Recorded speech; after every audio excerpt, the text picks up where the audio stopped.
আজ আপনি শুনবেন মনোরঞ্জন চক্রবর্তীর রহস্য কাহিনী রেশমি ফাঁস, only on radio Milan audio story. গল্পটির সময়কাল স্বাধীনতার পূর্বে, বিংশ শতাব্দীর প্রথম দশকের। গল্পটি ভালো লেগে থাকলে অবশ্যই লাইক এবং শেয়ার করবেন এবং আরও নতুন নতুন গল্প শোনার জন্য সাবস্ক্রাইব করতে ভুলবেন না আমাদের official YouTube channel radio Milan audio story. শুরু হচ্ছে মনোরঞ্জন চক্রবর্তীর রহস্য কাহিনী রেশমি ফাঁস।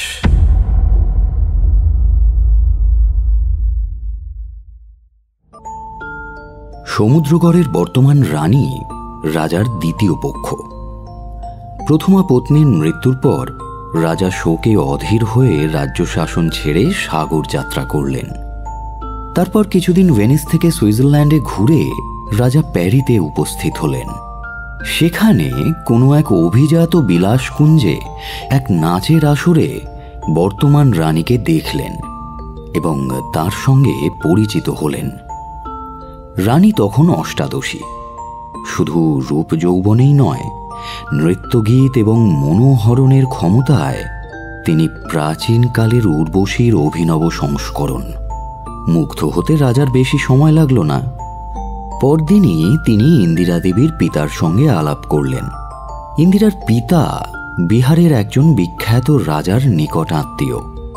পূর্বে অবস্থা হয়তো রাজার নিকটাত্মীয়ের অনুরূপী ছিল, কিন্তু এখন শুধু নামই সার।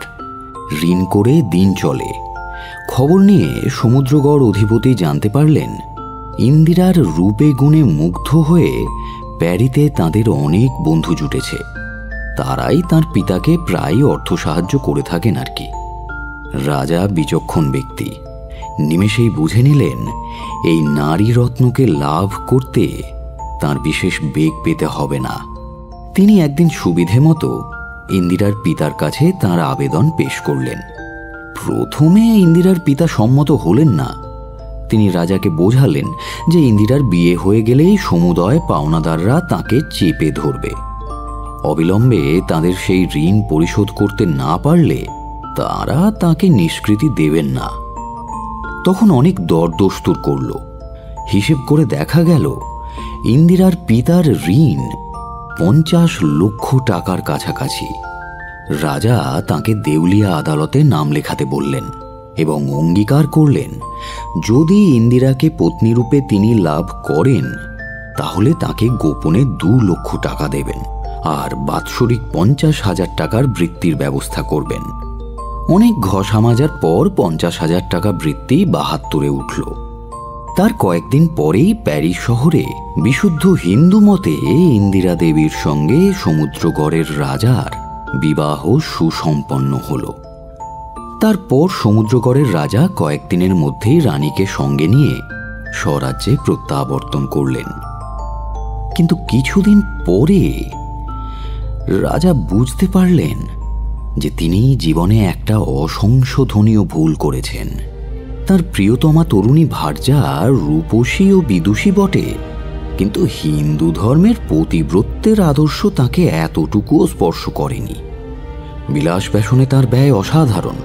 স্বামীর কোনো সংবাদ নেওয়া বা তার সেবা করা রানীর নিজ কর্তব্য বলে গণ্য করেন না। স্বামী যদি কোনো অনুযোগ বা অভিমান প্রকাশ করেন তাহলে তার বলতে বাধে না যে বৃদ্ধ বয়সে যুবতী নারীকে বিয়ে করার পূর্বে সে কথা তার ভালো করে ভেবে দেখা উচিত ছিল। রানী জেদ করে কলকাতায় এলেন এবং কালা আদমিদের বর্জন করে শ্বেতাঙ্গ সমাজের সঙ্গে মেলামেশা শুরু করলেন। এই সময় সহসা তার একটা নতুন আবদার উদয় হলো। আমি মহারানী, আমার বয়পেট চাই। যে কেউ হলে চলবে না, সম্ভ্রান্ত বংশের শিক্ষিত ছেলে হওয়া চাই। তাগাদার আর বিরাম নেই। রাজা দেখলেন ব্যবস্থাটা তার কাজে লাগলেও লাগতে পারে। এই অবসরে রানীর গতিবিধির ওপর একজন গোয়েন্দা নিযুক্ত করতে পারা যাবে। তারপর বহু অনুসন্ধান করে তিনি দরিদ্র অথচ জমিদার বংশীয় মণিলালকে আবিষ্কার করলেন এবং তাকেই নতুন পদে বহাল করলেন। মণিলালের বয়স 20, সুশ্রী এবং শিক্ষিত। রানী আপত্তি করলেন না, বরং রাজার পছন্দ দেখে তাকে তারিফ করলেন কিন্তু রাজা কাজে নিযুক্ত করার পূর্বে মণিলালকে কিভাবে গোয়েন্দাগিরির কাজ করতে হবে তা শিখিয়ে দিলেন। কিন্তু ফল হলো উল্টো। মণিলাল রানীর মোহিনী চক্রে পড়ে গেল। রানী তাকে নিজের ইচ্ছার দাস করে নিল। সে তখন রানীর মোহে উন্মাদ। রানীর অঙ্গুলি হেলনে সে তখন রাজাকেও হত্যা করতে পারে, আবার নিজের জীবনও দিতে পারে। সে রানীর ওপর গোয়েন্দাগিরি করার ছলে রাজার ওপর গোয়েন্দাগিরি করে রানীকে সাবধান করে দিতে লাগল। সকালবেলা বসার ঘরে খবরের কাগজ নিয়ে উল্টে পাল্টে দেখছেন ডিটেকটিভ তরুণ গুপ্ত। সমুদ্রগড়ের রানীর গলা হইতে 1.5 কোটি টাকা মূল্যের মুক্তার মালা চুরি, বল নাচের আসরে অদ্ভুত দুঃসাহসিক চুরি, জনসমুদ্রের মধ্যে চোর নিরুদ্দেশ। গতরাত্রে সমুদ্রগড়ের রানী তাহার প্রাসাদে যে বল নাচের আয়োজন করেন তাহাতে একটি অত্যন্ত কৌতূহলোদ্দীপক দুর্ঘটনা ঘটিয়াছে। সমুদ্রগড়ের রানী সাহেবারা বংশ পরম্পরায় যে মহামূল্যবান মুকুতা হার পরিয়া থাকেন, গত কল্য রাত্রে সেই হার রানীর কণ্ঠ হইতে চুরি গিয়াছে। হারগাছি বহুদিন হইতে বহু রাজা মহারাজার বিস্ময় ও ঈর্ষার বস্তু হইয়া সমুদ্রগড় রাজভাণ্ডারের শোভা এবং সম্পদ বৃদ্ধি করিয়াছিল। গতকল্য রাত্রে রানী তাহার ইউরোপীয় বন্ধুবান্ধবী, অন্যান্য রাজা এবং রাজবংশীয়দের লইয়া একটি বল নাচের আয়োজন করেন। তদুপলক্ষে যথারীতি তাহার কণ্ঠদেশে সেই মুকুতার মালা শোভা পাইয়াছিল। কিন্তু কিছুক্ষণ নাচের পর রানী যখন শ্রান্ত হইয়া একটি লতা বিতানের মধ্যে বিশ্রাম করিতেছিলেন, সেই সময় কুঞ্জের পাশ হইতে কোনো লোক হাত বাড়াইয়া মালাটি তাহার গলা হইতে ছিনাইয়া লয়। বাবা! রানী তৎক্ষণাৎ চিৎকার করিয়া মূর্ছিত হইয়া পড়েন। সেখানে রানীর ভ্রাতা নরেন্দ্র কুমার ব্যতীত আর কেহই উপস্থিত ছিলেন না। নরেন্দ্র কুমার তৎক্ষণাৎ ছুটিয়া গিয়া রাজাকে খবর দেন। রাজা আসিয়া লোক লস্কর লইয়া চারিদিক তন্ন তন্ন করিয়া অন্বেষণ করেন, কিন্তু কোথাও কাহাকেও দেখিতে পাওয়া যায় নাই। শুধু বাগানের এক পার্শ্বে লতাগুলি ছিন্ন ভিন্ন এবং তাহারই আশেপাশে মাটিতে পায়ের দাগ দেখিতে পাওয়া যায়। ইহা দেখিয়া সকলেই অনুমান করেন যে চোর পাঁচিল ডিঙাইয়া পালাইয়াছে। তখন বাহিরেও বিস্তর অনুসন্ধান করা হয়, কিন্তু চোর ধরা পড়ে নাই। দৈনিক চন্দ্রিকায় দেখছি আরও কিছু লিখেছে। সমুদ্রগড়ের রানীর মুকুতাহার অপহৃত, রহস্যময় চুরি, চোর ধরা পড়িয়াছে কিন্তু বামাল পাওয়া যায় নাই। গতকল্য রাত্রে সমুদ্রগড়ের রানীর বল নাচে এক ভীষণ বিপত্তি ঘটিয়াছে। নাচ তখন চলিতেছে, রানী অদূরবর্তী কুঞ্জান্তরালে বিশ্রাম করিতেছেন। এমন সময় কে বা কাহারা পিছন দিক হইতে, তো সে তো পড়া খবর। রাজার শ্যালক নরেন্দ্র কুমার রানীর চিৎকারে ঘটনাস্থলে আসিয়া ব্যাপার বুঝিতে পারেন এবং তৎক্ষণাৎ সকলকে সংবাদ দেন। সিপাহী শান্তি লইয়া চতুর্দিকে চোরের অনুসন্ধান করা হয়। পদচিহ্ন এবং অন্যান্য লক্ষণে বুঝিতে পারা যায় যে চোর প্রাচীর উল্লঙ্ঘন করিয়া পলায়ন করিয়াছে। অনুসন্ধানকারীরা বাইরে আসিয়া বহুদূর পর্যন্ত ঘুরিয়া ঘুরিয়া অন্বেষণ করেন, কিন্তু কাহাকেও দেখিতে না পাইয়া প্রত্যাবর্তন করিবার জন্য বাড়ি ফিরিবার অন্য একটি পথ ধরেন। সেই পথে একটি ভগ্নপ্রায় বাড়ির প্রাচীরের নিচে তাহারা একটি লোককে রহস্যময়ভাবে দণ্ডায়মান থাকিতে দেখেন এবং তৎক্ষণাৎ তাহাকে ধৃত করেন। অনুসন্ধানের ফলে তাহার নিকট হইতে একটি কাদা মাখা মুকুতা পাওয়া যায়। সে মুকুতাটি যে রানীর কণ্ঠের মুকুতা মালার, তাহাতে কোনো সংশয় নাই। আচ্ছা, লোকটিকে পুলিশে দেওয়া হইয়াছে। তাহার নাম হরেন্দ্রনাথ দত্ত। লোকটিকে বিশেষ ভদ্র ব্যক্তি বলিয়াই মনে হয়। আমাদের দৃঢ় বিশ্বাস সমস্ত ঘটনার ভিতর কোনো গভীর রহস্য লুক্কায়িত আছে। পুলিশ তদন্ত জোর চলিতেছে।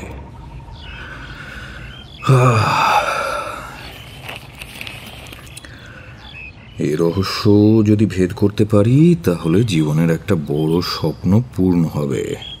খবরটা পড়েই তরুণ বেরিয়ে গিয়েছিল। ফিরল অনেক বেলায়। স্নানাহার সেরে একটু বিশ্রাম করে সে পুনরায় বেরোলো। গোয়েন্দাগিরি তার জীবনের একমাত্র বাতিক। পুলিশের বড় সাহেবের সঙ্গে তার বাবার বহুদিনের বন্ধুত্ব ছিল। সেই সুযোগে সে বড় সাহেবের স্নেহের পাত্র এবং সমস্ত বেসরকারি তদন্তে সাহেবের দক্ষিণ হস্ত। পুলিশ স্টেশনে পৌঁছে তরুণ দেখল তার সামনে অনেক লোক জমা হয়েছে। ব্যাপারখানা কি? এত ভিড়! একটু দেখি কি লেখা রয়েছে, দেখি। শুনুন না। কাছে গিয়ে দেখল দেওয়ালে যে নোটিশ থাকে তাতে একটা প্রকাণ্ড বিজ্ঞাপন। সেই বিজ্ঞাপনই আকর্ষণের বস্তু। 5,000 টাকা পুরস্কার। চাংলি নামক একজন ভীষণ চীনা দস্যু সদল বলে চীনা বন্দিশালা থেকে পলায়ন করিয়া ভারতবর্ষে আসিয়াছে। কর্তৃপক্ষ জানিতে পারিয়াছে যে চাংলি কয়েকদিন আগে কলিকাতায় পৌঁছাইয়াছে। যে বা যাহারা চাংলিকে ধরাইয়া দিতে পারিবেন বা তাহার প্রকৃত সন্ধান দিতে পারিবেন, চীন কর্তৃপক্ষ তাকে বা তাহাদেরকে ওই অর্থ পুরস্কার দিবে। লোকটির একটি চোখ কানা, নাকের উপরে একটি কাটা দাগ আছে, মাথায় সুদীর্ঘ বেনি। নিচে ছবি দেওয়া হইল। ভীষণ আকৃতি, কিম্ভূত কিমাকার চেহারা। একবার দেখলে সে চেহারা চিরদিনের মতো মনের মধ্যে রয়ে যায়। তরুণ কৌতূহলী দর্শকের ভিড় ঠেলে বড়কর্তা ডেভেনহ্যাম সাহেবের ঘরের দিকে গেল। ভেতরে আসতে পারি মিস্টার ডেভেনহ্যাম? এসো এসো এসো তরুণ, তোমাকেই আমি এইমাত্র মনে মনে চাইছিলাম। কেন বলুন তো? তুমি কেন এসেছো আগে তাই বলো। হয়তো দেখবো দুজনের চিন্তার বস্তু একই। আসলে একটা খবর পড়ে আপনার কাছে এলাম। কাল রাত্রে সমুদ্রগড়ের রাজবাড়িতে যে চুরি হয়েছে সে ব্যাপারেই আপনার সঙ্গে কথা বলতে এসেছি। আমিও সেই সম্পর্কেই তোমার সঙ্গে আলোচনা করার জন্যে তোমার খোঁজ করছিলাম। দেখুন স্যার, ওপর থেকে যা দেখা যাচ্ছে তা কিন্তু সত্যি নয়। ব্যাপারটার মধ্যে কিছু একটা গন্ডগোল আছে। আমারও তাই ধারণা, এর মধ্যে গন্ডগোল আছে। আমার ইচ্ছে, মানে আপনি যদি চান আমি বেসরকারিভাবে এই কেসটার তদন্ত করতে পারি। আমি সানন্দে তোমার ইচ্ছের অনুমোদন করছি। এই সম্বন্ধে তুমি কি ভেবেছো বলো দেখি। খবর কাগজে ঘটনাটা পড়ে আমি সারাদিনে যে যে কাজগুলো করেছি সেগুলো বললেই আপনি আমার বক্তব্য বুঝতে পারবেন। ও, তুমি এর মধ্যে কাজ আরম্ভ করে দিয়েছো নাকি? বলো শুনি। সকালে ঘটনাটা পড়ে দেখলাম চোর ধরা পড়েছে। মুক্ত হাতে পাঁচিলের ধারে দাঁড়িয়েছিল এক ভদ্রলোক চোর। ব্যাপারটা কেমন যেন সন্দেহজনক বলে মনে হলো। লোকটার বিষয়ে জানার জন্য হাজতে গেলাম। তার লোকটার সঙ্গে আমায় দেখা করতে দিল না বটে, কিন্তু তার ঠিকানা এবং অন্যান্য পরিচয় পেলাম। লোকটার নাম হরেন্দ্র, শিক্ষিত যুবক। তা হাজত থেকে ঠিকানা পেয়ে বাড়িটা দেখার আর ওই পাড়া থেকে তার সম্বন্ধে কিছু জানার কৌতূহল হলো। কাজেই তার বাড়িতে গিয়ে উপস্থিত হলাম। বন্ধ দরজায় ধাক্কা দিতে প্রথমে বেরিয়ে এলো একটি বুড়ি ঝি। আমায় দেখে এই মারে কি সেই মারে। তারপর আমি পুলিশের লোক বলতে সে বেচারা ক্ষান্ত দিল। আমি তখন বললাম যে একবার হরেনবাবুর স্ত্রীর সঙ্গে কিছু বিষয়ে আলোচনা করতে চাই। ভয় নেই, আমি তাকে সাহায্যই করব, জুলুম করতে আসিনি। তারপর? তার স্ত্রীও শিক্ষিতা, অসামান্য গাম্ভীর্য এবং আত্মমর্যাদা সম্পন্ন মহিলা। তার কাছে হরেন্দ্রর ব্যাপারে যা শুনলাম তা বিচিত্র। হরেনের মা মারা যাবার পর তার বাপ যখন প্রকাশ্যেই নিজের বাড়িতে তাঁর রক্ষিতাকে এনে রাখলেন, তখন হরেন তা সহ্য করতে পারল না। গণ্ডগোল করে এক বস্ত্রে বাড়ি থেকে বেরিয়ে আসে এবং জীবনে আর কখনো সে বাড়িমুখো হয়নি। কোনো রকম অর্থ প্রার্থনা করা তো দূরের কথা। স্ত্রী মায়াও তার পিতার এবং শ্বশুরের নিষেধ না শুনে হরেনের অনুগামিনী হয়। স্বামীর সঙ্গে স্বেচ্ছায় দারিদ্র বরণ করে কলকাতার এক অপরিসর গলির মধ্যে একখানা ছোট বাড়ি ভাড়া করে উভয়ে সংসার যাত্রা আরম্ভ করে। ছাত্র পড়িয়ে এবং বিভিন্ন পত্রিকায় সাংবাদিকের কাজ করে হরেন্দ্রর দিন একরকম কেটে যাচ্ছিল। তা সেদিন রাত্রে হঠাৎই মায়ার কলেরা হবার উপক্রম হয়। স্বভাবতই হরেন্দ্র অত্যন্ত ব্যস্ত হয়ে ডাক্তার আনতে বেরিয়ে যায়।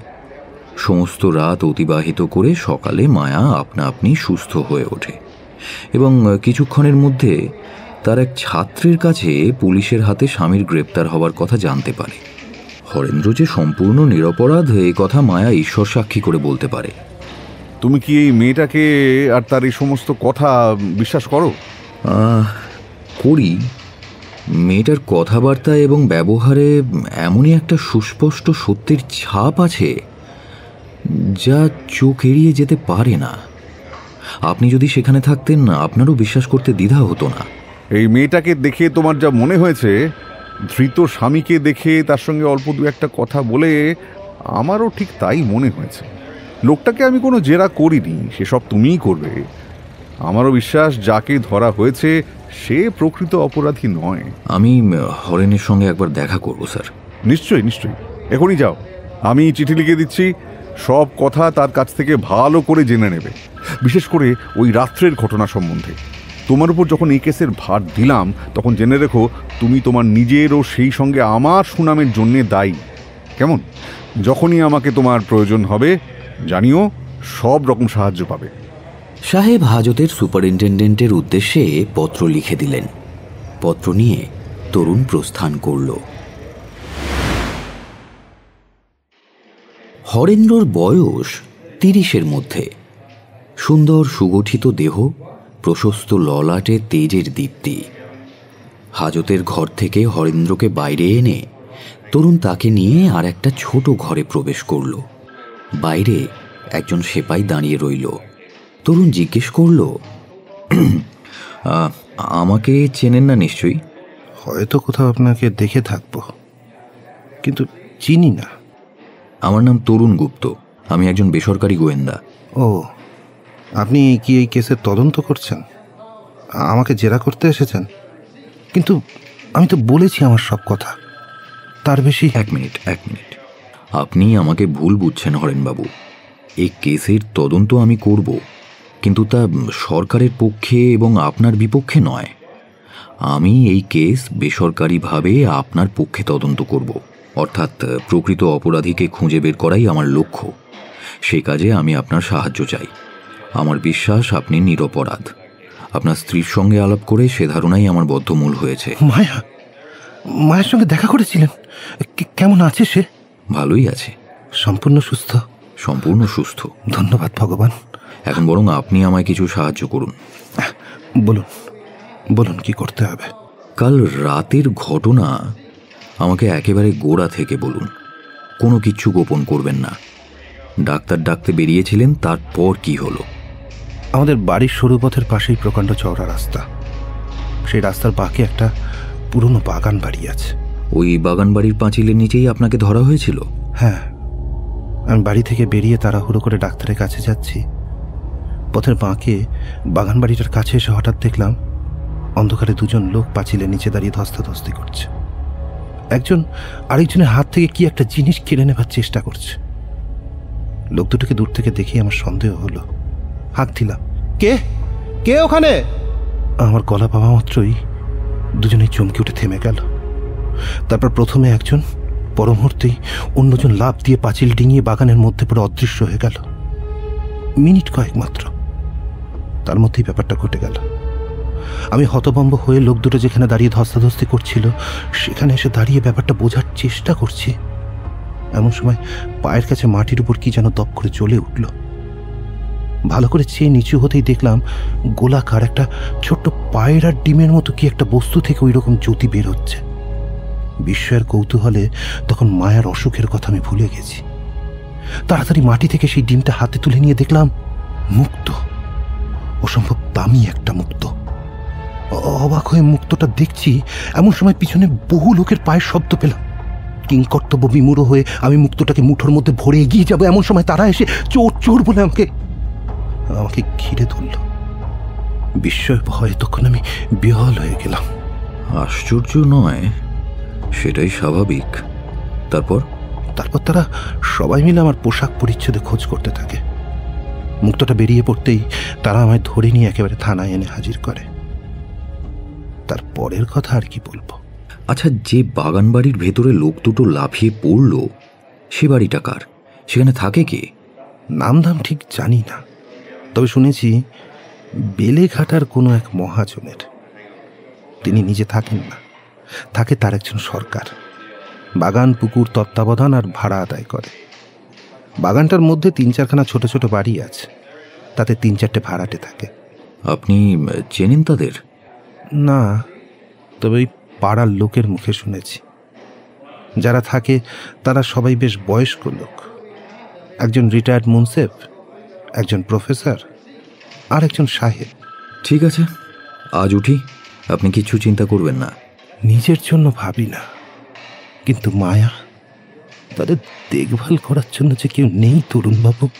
বললাম তো, কিচ্ছু চিন্তা করবেন না, সব ঠিক হয়ে যাবে। আজ আসি, নমস্কার। রাত্রের আহার সমাধা করে তরুণ ফোনে মিস্টার ডেভেনহ্যামকে তার সঙ্গে হরেন্দ্রের সাক্ষাতের বিবরণ জানালো। ও প্রান্ত থেকে ডেভেনহ্যাম বললেন, নতুন খবর তো কিছুই পাওয়া গেল না, এখন কি করবে ঠিক করলে? রাতে আমি ওই বাগান বাড়িটাতে গিয়ে একবার খোঁজ করতে চাই, যদি কোনো সূত্রটূত্র পাই। বেশ, তা করে দেখতে পারো, কিন্তু হুঁশিয়ার, যেন সেখানকার লোকজনের কাছে ধরা না পড়ো, তাহলে মুশকিল হবে। তারা না জেনে তোমায় পুলিশে দেবে আর সঙ্গে সঙ্গে লোক জানাজানি হয়ে যাবে। আপনি নিশ্চিন্তে থাকুন, সেসব কিছু হবে না। ও হ্যাঁ, আরেকটা কথা শোনো, এই চুরির বিষয়ে সবচেয়ে বেশি কে জানে জানো? যার গলা থেকে চুরি হয়েছে সেই রানী নিজেই। সে কি? তাহলে তিনি পুলিশকে কিছু বলছেন না কেন? নিশ্চয়ই কোনো কারণ আছে, কিন্তু এ কথা এখন থাক। আমি কিছু কিছু খোঁজ খবর পেয়েছি, আরো পাবো। সব কথা যথাসময়ে তুমি জানতে পারবে। এখন যে কাজে যাচ্ছ সে কাজে সফল হয়ে এসো।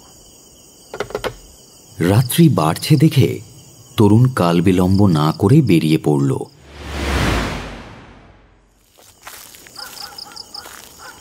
নিঝুম নিস্তব্ধ পল্লী।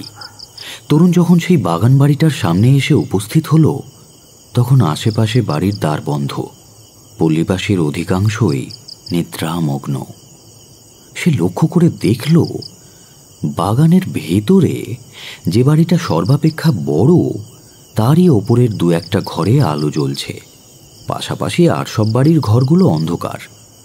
আর একবার চারিদিক ভালো করে দেখে নিয়ে সে পাঁচিল বেয়ে ওপরে উঠল এবং এক লাফে বাগানের ভেতরে পড়ল।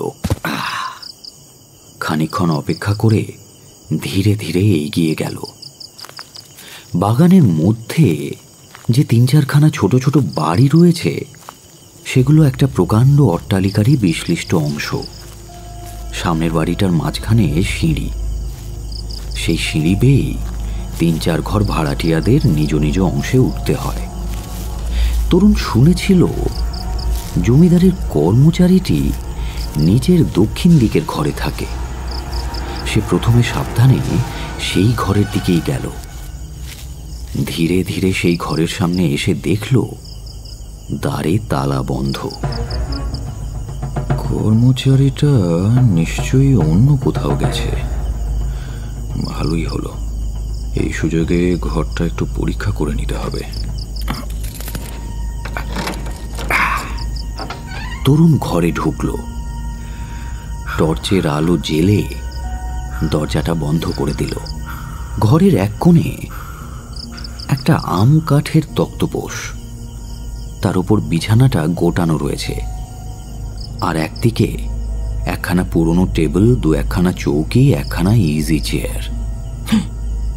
কি বাইরে থেকে দরজা বন্ধ, অথচ ঘরের মধ্যে লোকটা এমন চাদর মুড়ে অকাতরে ঘুমোচ্ছে।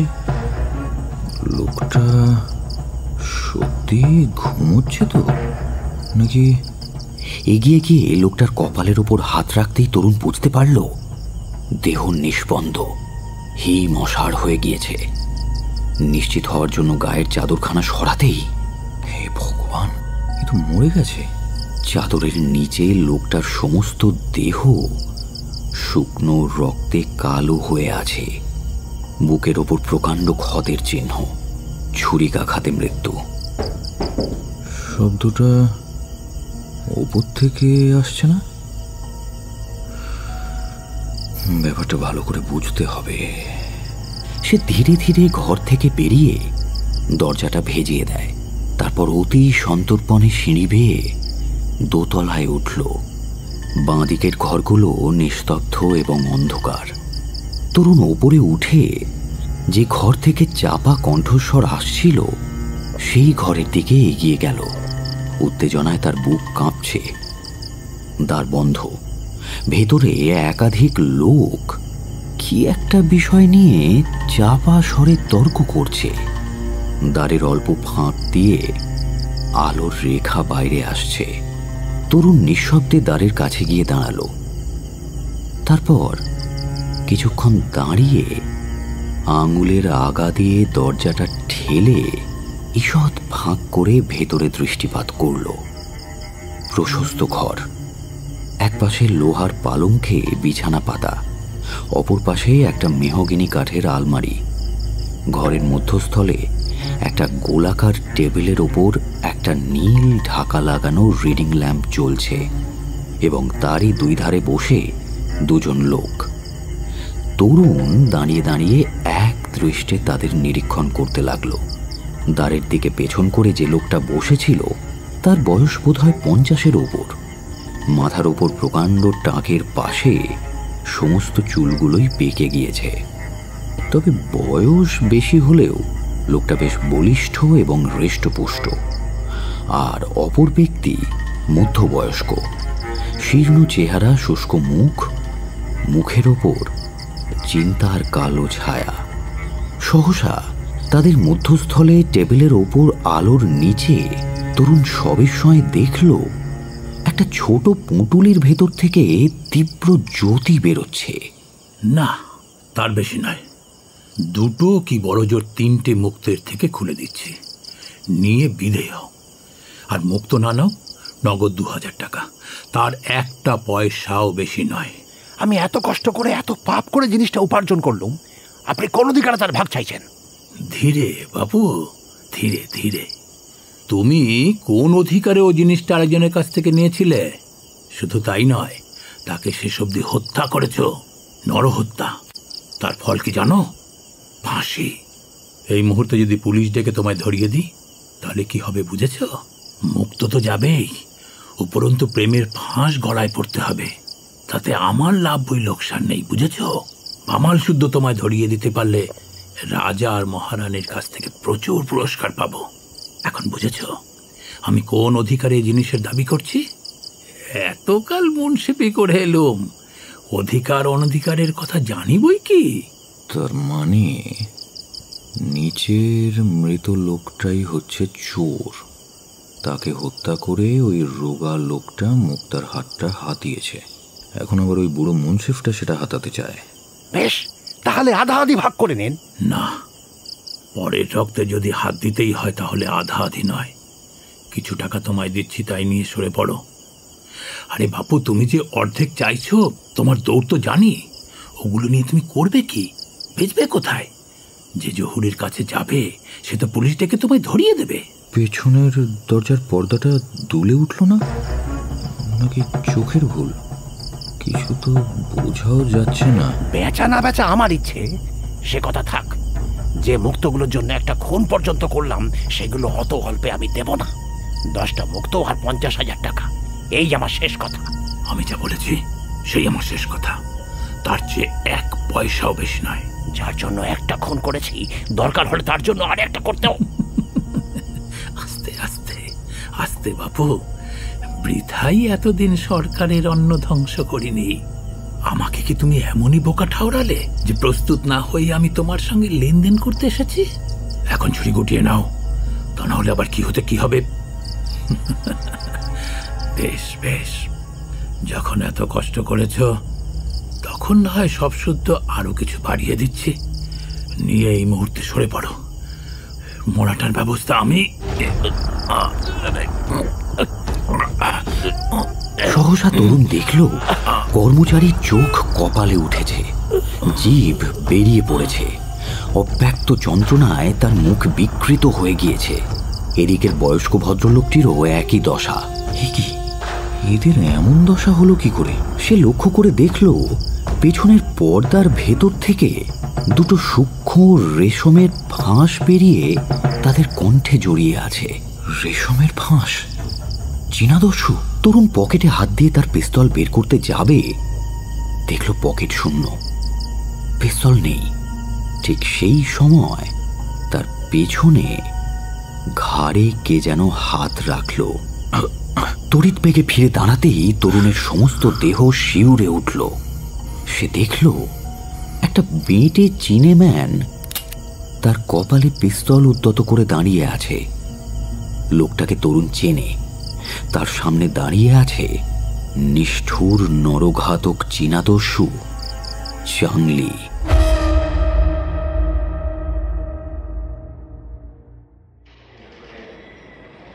মিস্টার ডেভেনহ্যাম তার খাস কামরায় গভীর চিন্তামগ্ন অবস্থায় একাকী বসে কাজ করছেন। ঘরের বাইরে একজন ইন্সপেক্টর তার আদেশের অপেক্ষা করছে। টেবিলের ওধারে কি একটা প্রয়োজনীয় বস্তু নিতে গিয়ে হঠাৎ তিনি চমকে উঠলেন। তার সামনে একখানা চিঠি পড়ে রয়েছে, ওপরে তাঁরই নাম লেখা। কি আশ্চর্য, এই চিঠি তো আগে এখানে ছিল না। কে দিয়ে গেল এই চিঠিখানা? কে দিয়ে গেল? তা তো জানি না স্যার। মানে এর মধ্যে কে ঢুকেছিল আমার ঘরে? কেউ না, আমি সারাক্ষণ পাহারায় আছি। তাহলে চিঠিখানা কি উড়ে এলো? ইন্সপেক্টর লাহিড়ী বাইরে অপেক্ষা করছে, ডাকো তাকে। এর মধ্যে কি কেউ ঢুকেছিল আমার ঘরে? না স্যার, আমার তো কাউকে চোখে পড়েনি। চিঠির শেষে লেখকের নামও তো নেই। জমির বাড়ি যাওয়ার জন্য এত শখ হয়েছে কেন বাপু? চীন থেকে ভারতে এসেছিলাম কিছুদিন শান্তিতে দিনপাত করব বলে, কিন্তু তোমরা কেন শুধু শুধু আমার পেছনে লাগলে? ভালো কাজ করোনি, এখন তার ফল ভোগ করো। যাদের হাতে আমার তদন্তের ভার দিয়েছ, বলে দিচ্ছি তাদের একজনকেও জীবিত রাখবো না। আমার ক্ষমতা আছে কিনা তার প্রমাণ চাও? বেশ, জেনে রেখো, তোমাদের পুলিশের বড় সাহেবকে আজ রাত্রেই নরকে পাঠাবো। সাধ্য থাকে তাকে রক্ষা করো। আরেকটা খবর দিই, যে গোয়েন্দাটিকে মুক্তার মালার খোঁজে পাঠিয়েছিলে সে ঠিক জায়গাতেই গেছিল, কিন্তু সৌভাগ্যক্রমে সে এবং মুক্তার মালা দুই আমার হাতে পড়েছে। মহারানীকে বলো তার নির্বুদ্ধিতায় 3টে লোক খুন হয়েছে, কাল জানতে পারবে। সুতরাং মুক্ত মালায় আর তার কোনো অধিকার নেই, তা এখন আমার। সাবধান, আমার সমস্ত অনুসন্ধান একেবারে পরিত্যাগ করো, নচেত তোমারও রক্ষা নেই। শুভরাত্রি। ইতি চাংলি।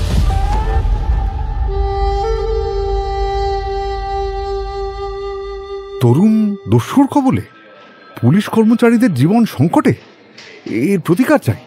লাহিড়ী, তোমায় এখন একটা কাজ করতে হবে। এই আদেশপত্র নাও, কয়েকজন সার্জেন্ট আর সেপাই নিয়ে এখনই তুমি ইন্সপেক্টর মুখার্জি, বোস আর দত্ত এই 3 জনের সাহায্যের জন্য যাও। তাদের দেখতে পেলেই তাদের সঙ্গে নিয়ে ফিরে আসবে, কেমন? পরে অন্য কাজ করার অর্ডার দেব। যাও। কনস্টেবল, ইন্সপেক্টর অখিল সিনহাকে ডাকো। অখিল, তুমি এখনই আরও 5 জন সার্জেন্ট আর 12 জন পাহারাদার নিয়ে বড় সাহেব স্যার হারবার্টের বাড়ি যাও। আজ বাকি রাত, কাল সারা দিন সারা রাত স্যার হারবার্টের বাড়ি পাহারা দেবে, কেমন? এমনভাবে পাহারা দেবে যেন একটা মাছিও তার বাড়ির ভেতর ঢুকতে না পারে। Yes sir. যাও।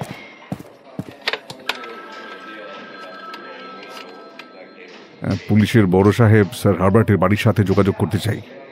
Hello, Howard speaking. Davenham speaking sir. Davenham সাহেব ধীরে ধীরে সব কথা তাকে খুলে বললেন। বটে, ব্যাপার এত দূর গড়িয়েছে, সহজে ওদের ছেড়ে দেওয়া যাবে না, ভালো রকম শিক্ষা দিতে হবে। চাংলি আমাকে যে চিঠি লিখেছে তাতে সে আপনাকে হত্যা করবে এমনই ভয় দেখিয়েছে। তাই নাকি? এত স্পর্ধা তো কম নয়। আমাকে আমি কয়েকজন লোক পাঠিয়েছি আপনার বাড়ি পাহারা দেওয়ার জন্য, তারা এখান থেকে রওনা হয়ে গেছে। তুমি লোক পাঠিয়েছো তার জন্য ধন্যবাদ, কিন্তু তার দরকার ছিল না। আমার যা বন্দোবস্ত আছে আমি তাতেই যথেষ্ট নিরাপদ, কারোর সাধ্য নেই। Hello hello hello sir Herbert, hello hello sir, hello hello hello hello. Yes yes sir. সুপ্রভাত মিস্টার ডেভেনহ্যাম। চাংলি তার কথার খেলাপ করে না জানবেন। স্যার হারবার্ট এতক্ষণ বড় লোকের পথে।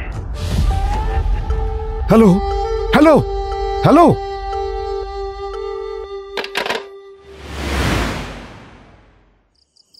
স্যার হাওয়ার্টের বাড়ি যে রাস্তায়, তা অন্য গলির চাইতে নির্জন।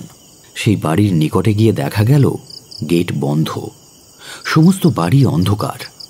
শুধু 3 তলার একটা ঘরের পর্দা ভেদ করে আলোর রশ্মি দেখা যাচ্ছে। বোঝা গেল ওটা হার্বার্টের শয়নকক্ষ এবং তিনি এখনো জেগে আছেন।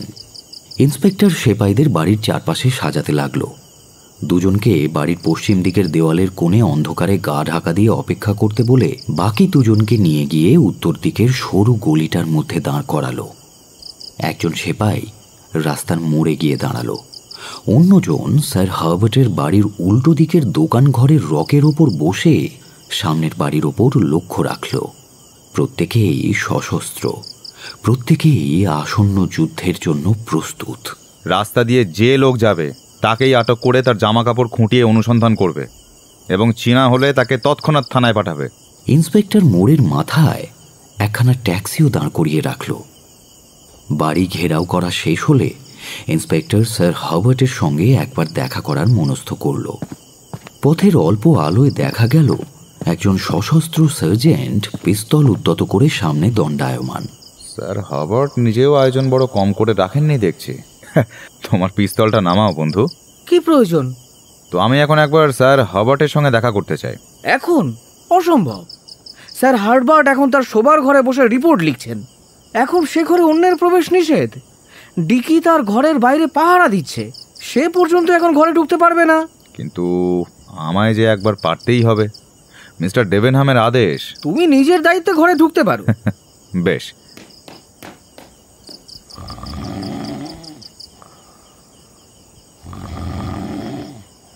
ইন্সপেক্টর সোজা গিয়ে ডিকির উদরে বুড়ো আঙুল দিয়ে খোঁচা দিলেন। খোঁচা খেয়ে ডিকি চটপট এক টানে তার বেল্টের পিস্তল বের করলো। আরে থাক থাক, আর কষ্ট করার দরকার নেই। পিস্তলটা যথাস্থানে রেখে দাও। না, রাখবো না। তুমি ঠিক করে বলো, তুমি কি সত্যি ইন্সপেক্টর সিনা, নাকি কোনো ছদ্মবেশী চীনা, কিংবা কোনো অশরীরী আত্মা আমায় ভয় দেখাতে নেমে এসেছো? চীনা নই ভাই, আমি সত্যই সিনা। পিস্তলটা রাখো বন্ধু, না হলে শেষে তোমার হাতেই প্রাণটা খোয়াবো। সত্যি তুমি? তুমি এখানে কেমন করে এলে? যেমন করে মানুষ আসতে পারে তেমন করে। যাক শোনো, আমি একবার স্যার হার্বার্টের সঙ্গে দেখা করব, খবর দাও। মাই গড, আমি পারবো না। কড়া হুকুম, আদেশ না পেলে বিরক্ত করবে না। সাহস থাকে তুমি যাও ভেতরে। বেশ। হার্বার্টের দেহ এলিয়ে পড়েছে, দু চোখ যেন ঠিকরে বের হওয়ার উপক্রম। টেবিলের পাশে বসে হয়তো কিছু লিখছিলেন ভদ্রলোক। কলমটা তখনও তার 2 আঙুলের মধ্যে ধরা রয়েছে। তার কণ্ঠদেশ বেষ্টন করে একটা সরু রেশমি সুতো ঝুলছে। অখিল তাড়াতাড়ি সেই ফাঁসটা কেটে দিল। ডিকি? ইয়েস। ও মাই গড! এসো এসো, আমাকে সাহায্য করো। দুজনে ধরাধরি করে একে এই ইজি চেয়ারটায় শুইয়ে দিই। কি করে এরকম হলো? আমার চেয়ে তোমারই তো বেশি জানা উচিত।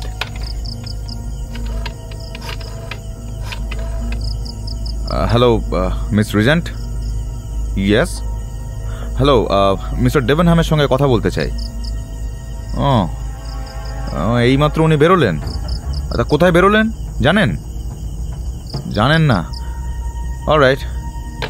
সাহেব কি মারা গেছেন? না না, এখনো মারা যাননি, কিন্তু বাঁচবেন কিনা সেই বিষয়ে যথেষ্ট সন্দেহ আছে। হ্যালো ডক্টর গ্রিন, আমি স্যার হার্বার্টের বাড়ি থেকে কথা বলছি। হ্যাঁ, পুলিশ কমিশনার। তা উনি হঠাৎ অত্যন্ত অসুস্থ হয়ে পড়েছেন। হ্যাঁ, সাংঘাতিক। একবার আসুন। ধন্যবাদ। এই ডিকি, তুমি এখানেই থাকো, নজর রাখো। অখিল নিজের সার্জেন্ট এবং 2জন পাহারাদারকে সংক্ষেপে ঘটনার কথা বলে তাদের ওপরে পাঠিয়ে দিল এবং নিজে বেরিয়ে এলো পথে। খবর কি রামলগন? दोनों डाकू पकड़ा गया हुजूर। दोनों डाकू? चीना लोग? हाँ हुजूर। बोलो किधर गया? জমিদার হো। অখিল দেখল লোক দুটি খানসামা। যে সাহেবের বাড়িতে কাজ করে সেই সাহেবের নামের আদ্যক্ষর তাদের পোশাকের ওপর মুদ্রিত রয়েছে। এত রাত্রে তোমরা কোথায়, কি কাজে ঘুরছিলে? हम लोग হুজুর কাছেই থমাস সাহেবের বাড়িতে কাজ করি। সাহেবের বাড়িতে আজ খানা পেনা ছিল। অনেক রাতে খানা পিনা শেষ হলো, আমরাও এখন খাওয়া দাওয়া সেরে এক দোস্তের ঘরে গিয়েছিলাম। এখন বাড়ি ফেরার সময় এই ঝামেলা। আমার নাম রহিম আছে হুজুর, আর ওর নাম ইমাম বাক্স। টোমা সাহেবের কাছে 10 বছর কাজ করছি হুজুর।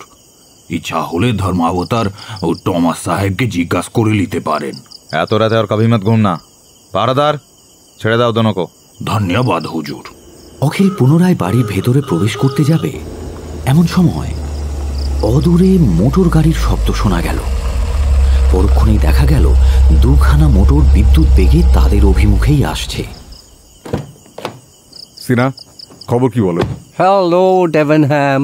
হ্যালো ডক্টর গ্রিন, তুমি এখানে? স্যার হার্বার্টের অসুখের খবর শুনে এসেছি। তুমি কিছু জানো না? না, জানি না, তবে এখনই জানবো। সিনা, ব্যাপারটা কি? অখিল সমস্ত কথা খুলে বলল। স্যার হার্বার্ট যে জীবিত আছেন তাও সে জানালো।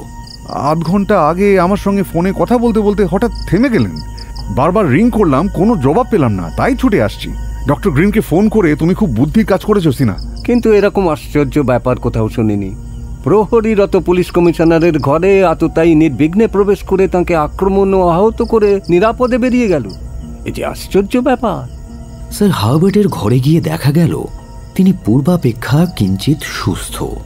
একজন ভৃত্য তাকে জলপান করাচ্ছে, কিন্তু তখনও তিনি উঠতে পারেননি। তবে তার সেই মুমূর্ষু অবস্থা কেটে গিয়েছে। ডাক্তার নাড়ি দেখলেন, বুক পরীক্ষা করলেন, তারপর নিজের ব্যাগ থেকে একটা উত্তেজক ওষুধ বের করে তা কমিশনারের মুখে ঢেলে দিলেন। ওষুধ খাবার 15 মিনিটের মধ্যে স্যার হার্বার্ট উঠে বসলেন। শয়তান বেটারা আর একটু হলেই আমায় একেবারে শেষ করে দিচ্ছিল। ডেভেনহ্যাম, এর প্রতিশোধ চাই। ওদের আমি এমন শিক্ষা দেব যা ওরা জীবনে ভুলবে না। আজই শহরের সমস্ত চীনাপল্লী যেন বিধ্বস্ত করে ফেলা হয়। সন্দেহজনক যাকে পাওয়া যাবে তাকেই যেন হাজতে এনে ভরা হয়। পরের ব্যবস্থা আমি করব। সে কাজটা কি ভালো হবে? নির্বিচারে সব চীনে অধিবাসীর বাড়ি তল্লাশ করলে প্রকৃত অপরাধী কি ধরা পড়বে? কমিশনার সাহেব তার কথায় কর্ণপাত করলেন না। যে ডেপুটি কমিশনারের এলাকার মধ্যে চীনাপল্লীগুলি অবস্থিত, ফোন করে তাকে আদেশ জ্ঞাপন করলেন চিরুনি তল্লাশি করার জন্য। তবে একটা ব্যাপারে খেয়াল রেখো, যেন কোনো স্ত্রী লোকের ওপর জুলুম না করা হয়। অপদার্থ, সমস্ত সার্জেন্টগুলো অপদার্থ। ডেভেনহ্যাম, যে কজন কাল রাত্রে আমার বাড়ি পাহারা দিচ্ছিল তাদের চাকরি গেল। আর এই ইন্সপেক্টর, তোমার কি নাম? কি নাম তোমার? অখিল সিনহা। গুড। এই ইন্সপেক্টর সিনহা আজ থেকে সহকারী কমিশনারের পদে উন্নীত হলো। সাহসী ছোকরা। ঠিক সময়ে ওনা এসে পড়লে এতক্ষণে আমার জন্য তোমাদের কবরের ব্যবস্থা করতে হতো। অলরাইট, এখন তোমরা যেতে পারো। সিনহা, তুমি তোমার কয়েকজন বিশ্বাসী সহকারী নিয়ে আজ আমার এখানেই থাকো। আমার শরীরটা ভালো নয়, কে জানি, হয়তো আমার উপর আবার আক্রমণ হতে পারে। You stay here.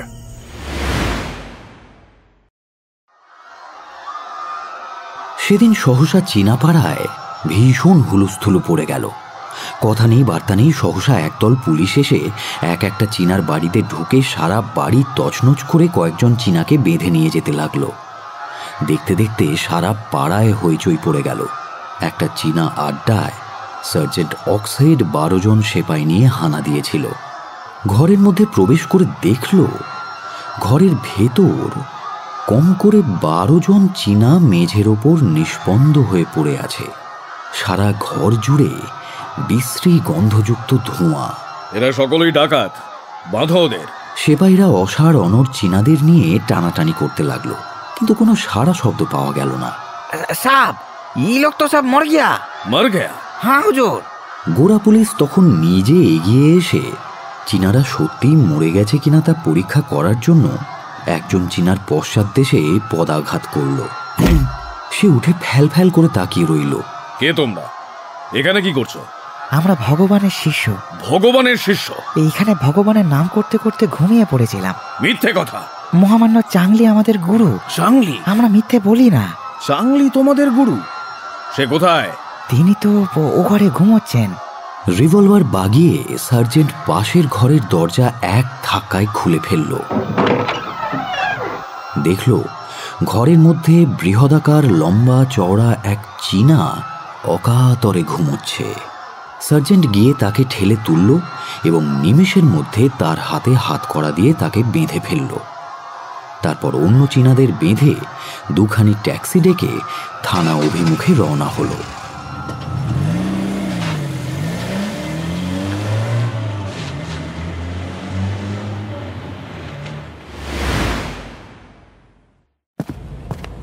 খবর কি অক্সাইড?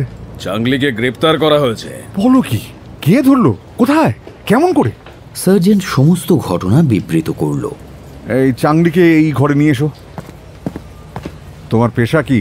আগে বুঝেছি, তোমার নেশার আড্ডা আছে। পয়সা নিয়ে জাত ভাইদের নেশার জিনিস খাওয়া, তাই না? আগে হ্যাঁ। তোমার নাম কি? আমার নাম চাংলি হুজুর। নামটা বদলে ফেলো, তা না হলে ভবিষ্যতে আরো গুরুতর বিপদে পড়বে। অক্সাইড, একে ছেড়ে দাও। যে চাংলিকে ধরার জন্য আজ চীন রাজশক্তি ব্যাকুল, যার অত্যাচারে সারা দেশ জর্জরিত, সে যে চীনাপল্লীর এক অন্ধকার ঘরে নেশা করে ঝিমোনোর পাত্র নয়, তা ডেভেনহ্যাম ভালো করেই জানতেন। অন্যান্য দিনের তুলনায় আজ রানীর ঘুম অপেক্ষাকৃত তাড়াতাড়ি ভেঙেছে। সাজসজ্জার উদ্যোগ করছিলেন, এমন সময় একটি দাসী এসে বলল, মহারাজ আপনার সাথে দেখা করতে চান। আধ ঘন্টার মধ্যেই তিনি এখানে আসবেন, আপনি যেন প্রস্তুত থাকেন। বেশ, তুমি যাও। এই সাত সকালেই ওই কদাকার বুড়োর সঙ্গ বিরক্তিকর। ক্ষণকাল পরেই রানীর বিশ্রামাগারে রাজা এসে প্রবেশ করলেন। একান্ত, আমি তোমার সঙ্গে দু একটা বিষয়ে কথা বলতে চাই, অত্যন্ত প্রয়োজনীয় কথা। আহ, তোমার প্রয়োজনীয় কথা তো অনেক শুনেছি, আবার সেই বকুনি। হ্যাঁ, আবার সেই বকুনি, কিন্তু এবার সে বকুনি যাতে তুমি অগ্রাহ্য না করো তার ব্যবস্থা আমি করব। তোমার ব্যবহার আমার অসহ্য হয়ে উঠেছে। তোমার এই তিরস্কার শুনতে আমি মোটেই রাজি নই। তিরস্কারের দিন পেরিয়ে গেছে, এখন চাবুকের দিন এসেছে। বোধ করি সেই ব্যবস্থাই আমাকে করতে হবে। কি কি বললে? চাবুক, চাবুক, শুনতে পেয়েছ? বটে, এত দূর স্পর্ধা? স্পর্ধা? কার স্পর্ধা? আমার না তোমার? আমার অর্থে নিজের বাপ ভাইদের নিত্য নিয়মিত পালন করছো সে ধরি না, কিন্তু আমার পূর্বপুরুষের উপার্জিত অর্থ দিয়ে যে এমন দু হাতে নির্বিচারে তুমি তোমার বিলাস ব্যয় করছো, তার কি কৈফিয়ত আছে? তার উপরে আমি তোমার স্বামী, আমার প্রতি কর্তব্য তো দূরের কথা, তোমার দয়া মায়াও নেই। আমার চোখের সামনে তুমি অন্য পুরুষের সঙ্গে ব্যভিচার করছো, এর কি জবাব দেবে তুমি? অনেক সহ্য করেছি, কিন্তু আর নয়। এখন থেকে রাজপ্রাসাদে অর্থ দিয়ে ক্রয় করা বাঁদির মতো তুমি থাকবে, তার বেশি মর্যাদার যোগ্য তুমি নও। তুমি অতি হীন, অতি নীচ, অতি ছোট। তোমার অনেক অত্যাচার আমি সহ্য করেছি, কিন্তু মণিলালের মৃত্যু আমার সহ্যের বাঁধ ভেঙে দিয়েছে। আজ থেকে মণিলাল? কি হয়েছে তার? মণিলাল খুন হয়েছে। একটা বাগান বাড়ির মধ্যে তার মৃতদেহ পাওয়া গেছে। কেউ তার বুকে ছুরি বসিয়ে তাকে হত্যা করে রেখে গেছে। আমার বিশ্বাস এই মৃত্যুর জন্য তুমিই দায়ী। যে রাত্রে তোমার গলা থেকে মালা চুরি গেছে, সেই রাত থেকে মণিলালকে কোথাও দেখতে পাওয়া যায়নি।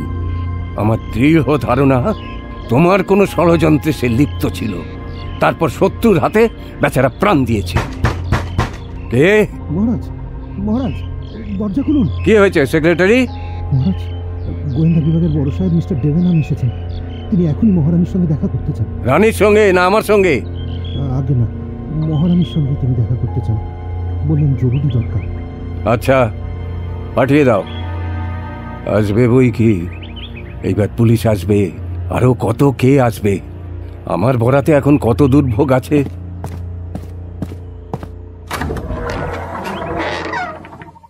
সুপ্রভাত মহারাজ, আপনাদের বিশ্রামে ব্যাঘাত ঘটালাম, মাফ করবেন। অত্যন্ত দুঃখিত। আমাদের কর্তব্য বড় কঠোর। রাজা বাহাদুর আছেন, ভালোই হয়েছে। কথাবার্তা আপনার সামনে হওয়াই ভালো। মাফ করবেন মহারানী, আমি আপনাকে দু একটা কথা জিজ্ঞাসা করতে চাই। বলুন। সেদিন রাত্রে চুরি সম্বন্ধে রাজা বাহাদুরের বক্তব্য আমরা শুনেছি, এখন আপনি কি জানেন তা বলুন। সবই তো শুনেছেন, আমি মেয়ে মানুষ, আমি আর কি জানবো বলুন। আপনি মেয়ে মানুষ তা জানি, কিন্তু এই চুরি সম্বন্ধে আপনি যে সবচেয়ে বেশি জানেন তাও জানি। তাই আপনার কাছেই এসেছি। আপনার বাবাকে আমি বহুদিন থেকে জানি, তিনি যে এখানে এসেছেন তাও আমি শুনেছি। তার সঙ্গে আপনার অনুচর মণিলালের দেখা সাক্ষাৎও হয়েছিল, তাও আমি জানি। আমার মনে হয় মণিলালের মৃত্যুর জন্য আপনিও কিছুটা পরিমাণে দায়ী।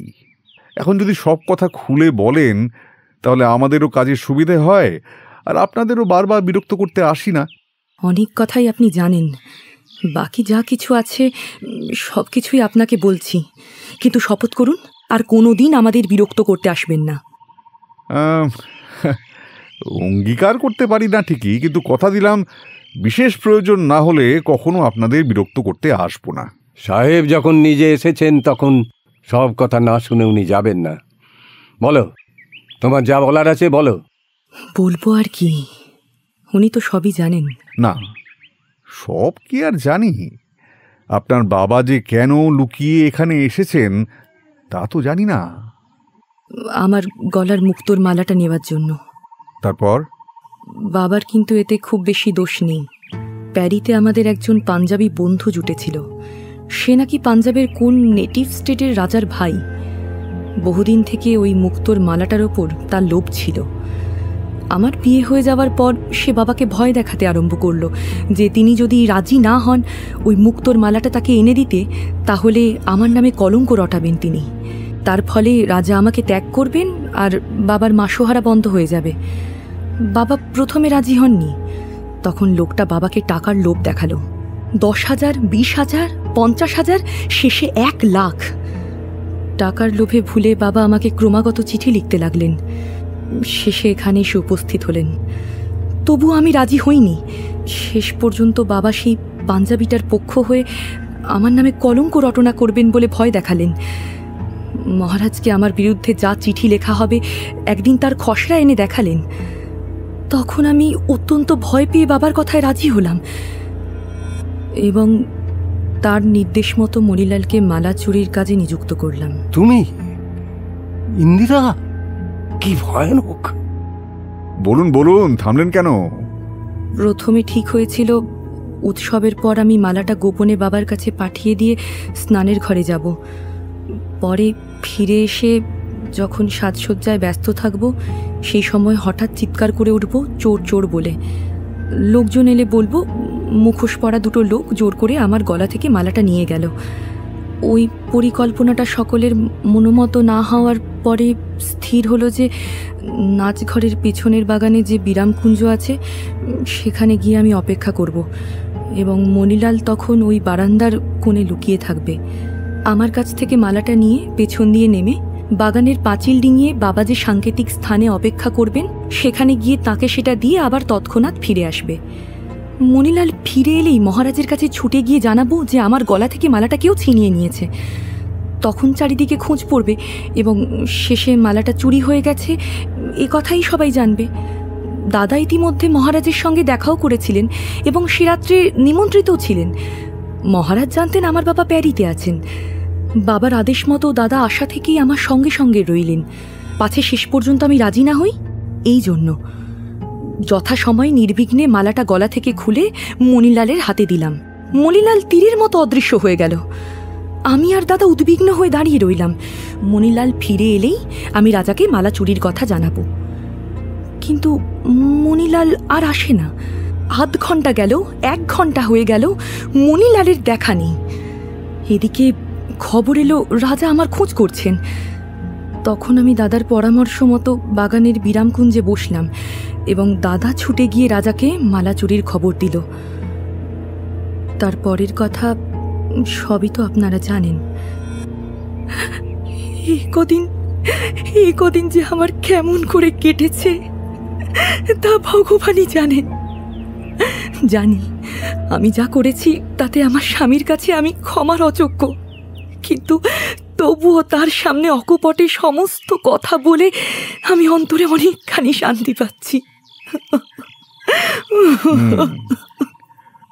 আপনি যা বললেন সমস্তটাই সত্যি বলেই আমি গ্রহণ করলাম।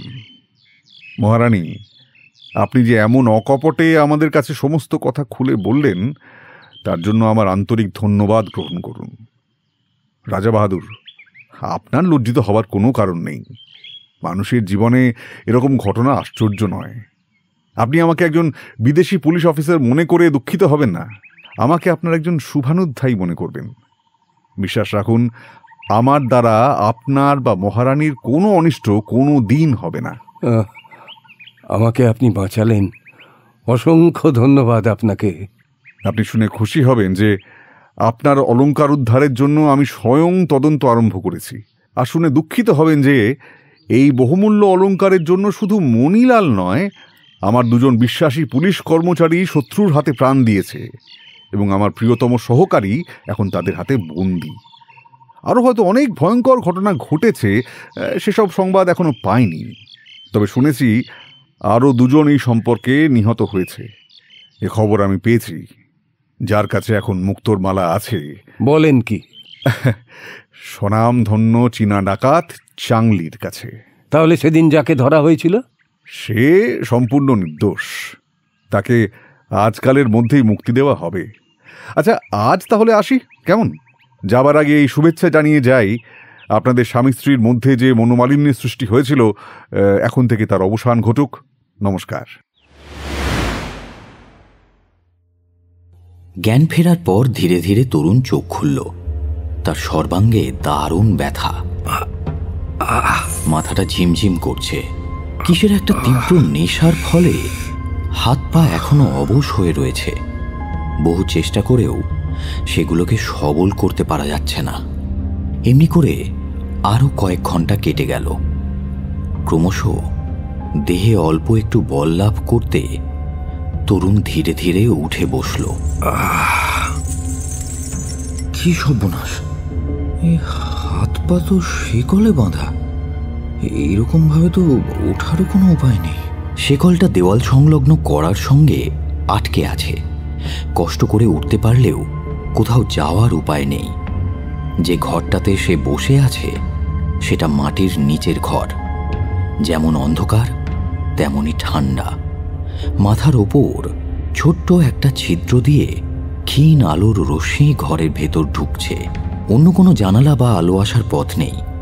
ঘরের ক্ষুদ্রাকার দরজাটা অনেক উঁচুতে। একটা কাঠের সিঁড়ি বেয়ে ওঠানামা করতে হয়। আমি ছিলাম সেই বাগান বাড়িতে।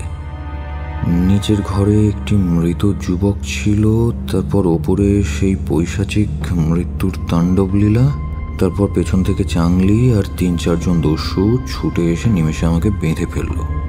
তারপর চাংলি ঘরের মধ্যে প্রবেশ করে মুক্তার মালাটা নিয়ে আসে। তারপর কি যেন বলল? ও হ্যাঁ, বলল জবর জিনিস, তাই না? তারপর একজন এসে নাকের ওপর একটা রুমাল চেপেছিল। 1 মিনিট, আমি কি এখন চীনা দস্যুর বন্দী? না না, তা কি করে হয়? তাহলে কি এখানেই আমার জীবনের অন্তিম মুহূর্ত? দরজা উন্মুক্ত হতেই একটা আলোর রেখা ঘরে প্রবেশ করল। লণ্ঠন হাতে একজন চীনাম্যান ঘরের ভেতরে এসেছে। তার পেছন পেছন আরও 2 জন। প্রত্যেকের হাতে এক একখানা প্রকাণ্ড ছোরা আলোয় চকচক করছে। চীনাগুলো এগিয়ে এসে লণ্ঠনটা তার মুখের ওপর ফেলে পর্যবেক্ষণ করল। তারপর একজন তার পিঠে সজোরে একটা লাথি মারল। তারপর দরজা দিয়ে এক ব্যক্তি প্রবেশ করল। তার 2 হাতে 2টো থালা। একটা থালায় কতকগুলো ভাত, আরেকটায় খানিকটা জল রয়েছে। এই গোয়েন্দা, এই তোর খাবার, খেয়ে ফেল।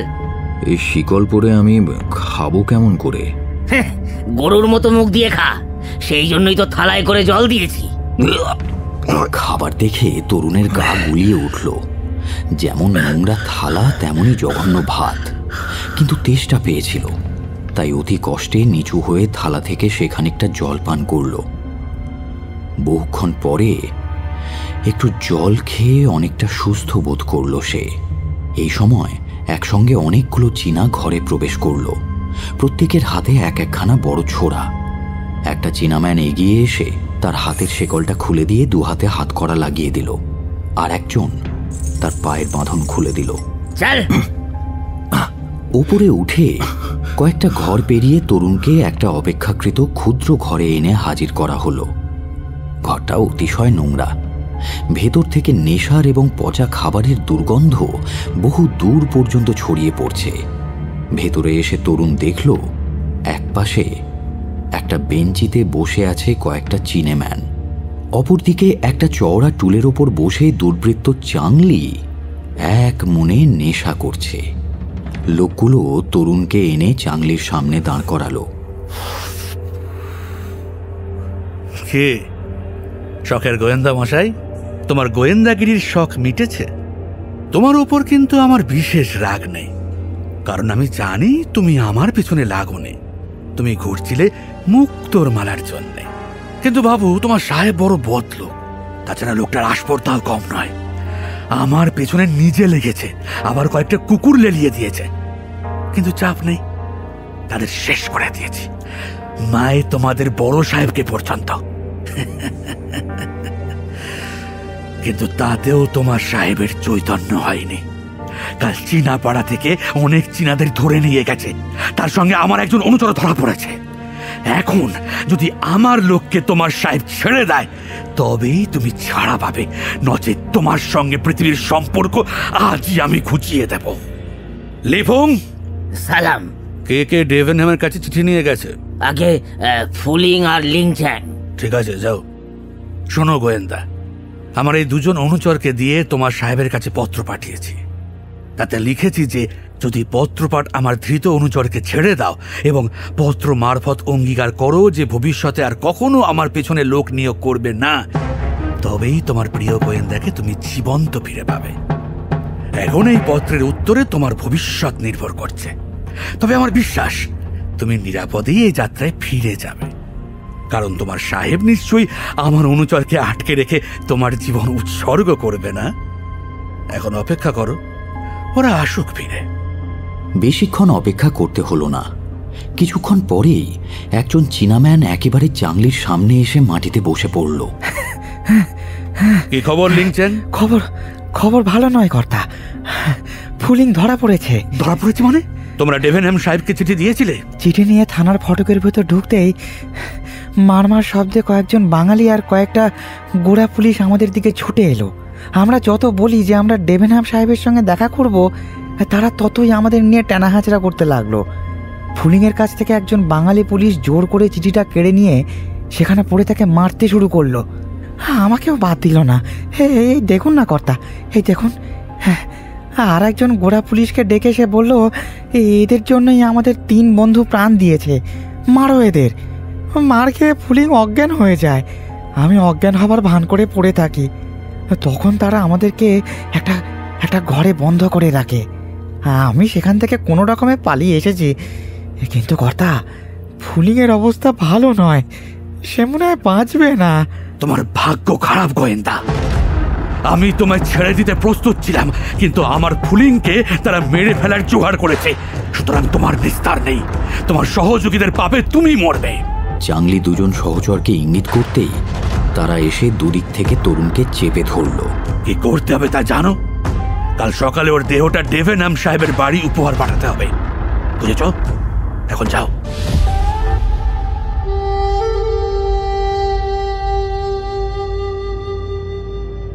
তরুণের মাথা ঘুরছে, পায়ের নিচে ভূমিকম্প হচ্ছে। সে ঘর পার হলো, তারপর সিঁড়িগুলো যেন দুলছে। নিচে নেমে আর একটা ঘর, ছোট্ট কক্ষ। তরুণের মনে হলো যেন তার মাথার উপর থেকে অজস্র বরফ গলে সারা দেহ ভাসিয়ে দিচ্ছে। ঘরের ভেতরে প্রবেশ করে লোক দুটি তাকে মাটিতে ফেলে তার পা দুটো শক্ত করে বেঁধে দ্বার বন্ধ করে চলে গেল। এভাবে ফেলে রেখে গেল কেন? না খেতে দিয়ে মারবে নাকি? হঠাৎ কি একটা আওয়াজ শোনা গেল। অস্পষ্ট আলোয় তরুণ দেখল সাপ। আমার মৃত্যুর জন্য তাহলে এই আয়োজন? প্রাণপণ চেষ্টা করেও তরুণ এতটুকু সরে যেতে পারল না। তার দেহ অসাড় নিষ্পন্দ হয়ে গেছে। সাপটা আরো কিছু দূর এগিয়ে এসে তরুণের কাছে এসে ফনা তুলল। তরুণের চোখ দুটো ধীরে ধীরে বুজে এলো। রুদ্ধ নিঃশ্বাসে তরুণ তার দংশনের জন্য অপেক্ষা করছে। মৃত্যুর আশঙ্কায় ঘরের বাতাস পর্যন্ত যেন অসাড় নিষ্পন্দ। পৃথিবীতে আলো নেই। আতঙ্কে তরুণের নিঃশ্বাস বন্ধ হয়ে যাচ্ছে। সাপটা বোধহয় আরো খানিকটা এগিয়ে এলো। তরুণ এবার স্পষ্ট তার সান্নিধ্য অনুভব করতে পারছে। সে বুঝতে পারছে তার সময় শেষ। হঠাৎ একটা আওয়াজে তরুণ চোখ খুলে তাকালো।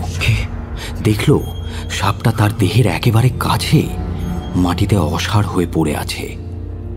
ছোট্ট একটা সুতীক্ষ্ণ তীর তার ফনায় বিদ্ধ। বিহ্বল হয়ে দ্বারের দিকে ফিরে তাকালো তরুণ। দ্বার খুলে ভেতরে এসে দাঁড়িয়েছে একটা চীনা বালিকা, বছর 15-16 বয়স হবে। তার হাতে চীনা কারুকার্য খচিত একটা ধনুক। ভীত চোখে মেয়েটা একবার দ্বারের বাইরে দৃষ্টিপাত করল, তারপর তরুণের কাছে এসে তার পায়ের বাঁধন খুলে দিতে লাগলো। প্রথমে পায়ের, তারপর হাতের। বাঁধন খোলা হলে মেয়েটা দ্রুত চলে গেল দ্বারের কাছে। মুখ বাড়িয়ে বাইরেটা ভালো করে দেখে নিল, তারপর বলল, তাড়াতাড়ি আমার পেছনে এসো। তরুণ কোনো কথা না বলে মেয়েটির পেছনে এসে দাঁড়ালো। সেই ঘর পার হয়ে সংকীর্ণ একটা পথ অতিক্রম করে মেয়েটার পেছন পেছন সে চলতে লাগলো। ওপরের লোকেরা নেশায় গল্পে তখন এমনই মশগুল যে নিচের তলার এই বিচিত্র নাটকের বিন্দুমাত্র তারা জানতে পারল না। তখন ভোর হয়েছে। মুক্তির প্রত্যাশিত আনন্দে তরুণ চঞ্চল হয়ে উঠল। বহু ঘর পেরিয়ে মেয়েটা বাড়ির পেছনের দিকের একটা দ্বারের কাছে এসে দাঁড়ালো। যাও, তাড়াতাড়ি যাও। দ্বার খুলতেই বাড়ির বাইরের সুবিস্তীর্ণ পথ তরুণকে আনন্দে উদ্বেল করে তুলল। ক্ষিপ্র পদে তরুণ দ্বার পার হয়ে পথের ওপর গিয়ে দাঁড়ালো। পেছনে ফিরে সে একবার মেয়েটার প্রতি কৃতজ্ঞতার দৃষ্টি দিল। চোখাচোখি হতেই মেয়েটা ম্লান মৃদু হেসে মাথা নুইয়ে তরুণকে শেষ বিদায় জানিয়ে দ্বার বন্ধ করে দিল। মুহূর্ত মাত্র, পরক্ষণেই তরুণ দৌড়তে আরম্ভ করল। হাত পা যে তার এমন করে আবার কোনোদিন সচল হবে তা সে কোনো দিন ভাবেনি। ছুটতে তার অত্যন্ত ভালো লাগছে আজ। ট্যাক্সি দাও।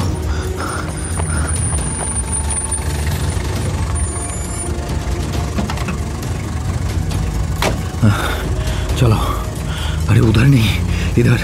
हाँ हाँ, चलो चलो, जोर से चलाओ, और जोरे। গাড়িটা পুলিশ স্টেশনে এসে প্রবেশ করল। তরুণ গাড়ি থেকে এক লাফ দিয়ে নেমে ডেভেনহ্যাম সাহেবের ঘরের দিকে ছুটল। হে কি তরুণ, তুমি বেঁচে ফিরে এসেছো তাহলে? ঈশ্বরকে অজস্র ধন্যবাদ। হ্যাঁ, এখন আর অন্য কোনো কথা নয়, শিগগির বেরিয়ে চলুন। ট্যাক্সি এখনো দাঁড়িয়ে আছে। জনা কয়েক সার্জেন্টকে আরেকটা মোটর নিয়ে আমাদের পেছনে আসতে বলুন। যেতে যেতে কথা হবে, দেরি করলে সব ভেস্তে যাবে স্যার। আসুন। কয়েক মুহূর্তের মধ্যে মিস্টার ডেভেনহ্যামের আদেশে অভিযান প্রস্তুত হল। 3খানা মোটর ঊর্ধ্বশ্বাসে চাংলির গুপ্ত গহ্বরের উদ্দেশ্যে ছুটল। ট্যাক্সিতে বসে তরুণ এক নিঃশ্বাসে সংক্ষেপে সাহেবকে সমস্ত কথা খুলে বলল। এতক্ষণে তারা বোধহয় পালিয়েছে, কিন্তু যদি ধরা পড়ে তাহলে মেয়েটার ব্যাপারে আপনাকে কিন্তু বিবেচনা করতে হবে স্যার। সে বিষয়ে তুমি নিশ্চিন্ত থাকতে পারো, তার কোনো অনিষ্ট হবে না।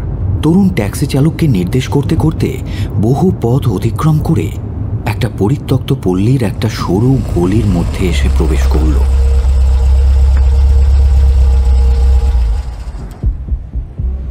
চাংলির আড্ডাবাড়ির সদরদ্বার কোন দিকে তা সে জানত না, খুঁজে বের করার সময়ও ছিল না। সে লোকজন নিয়ে বাড়ির পেছনের দরজার সামনে এসে উপস্থিত হল। মিস্টার ডেভেনহ্যাম তখন অনুচরদের বাড়ি ঘেরাও করার আদেশ দিলেন। খিড়কিদ্বার বন্ধ। হরনাম সিং, দীবার চড়কে দরওয়াজা খোল দো। সকলে মিলে খুব সাবধানে বাড়ির মধ্যে প্রবেশ করল। কোথাও কোনো সাড়া শব্দ নেই, চারিদিক নিস্তব্ধ। তরুণ পথ দেখিয়ে সকলকে নিয়ে গেল। প্রত্যেকের হাতেই উদ্যত পিস্তল। ধীরে ধীরে নিচের তলা থেকে সকলে মিলে ওপরে উঠল। কোথাও কেউ নেই। সকলে বুঝল খাঁচা শূন্য, শিকার পালিয়েছে।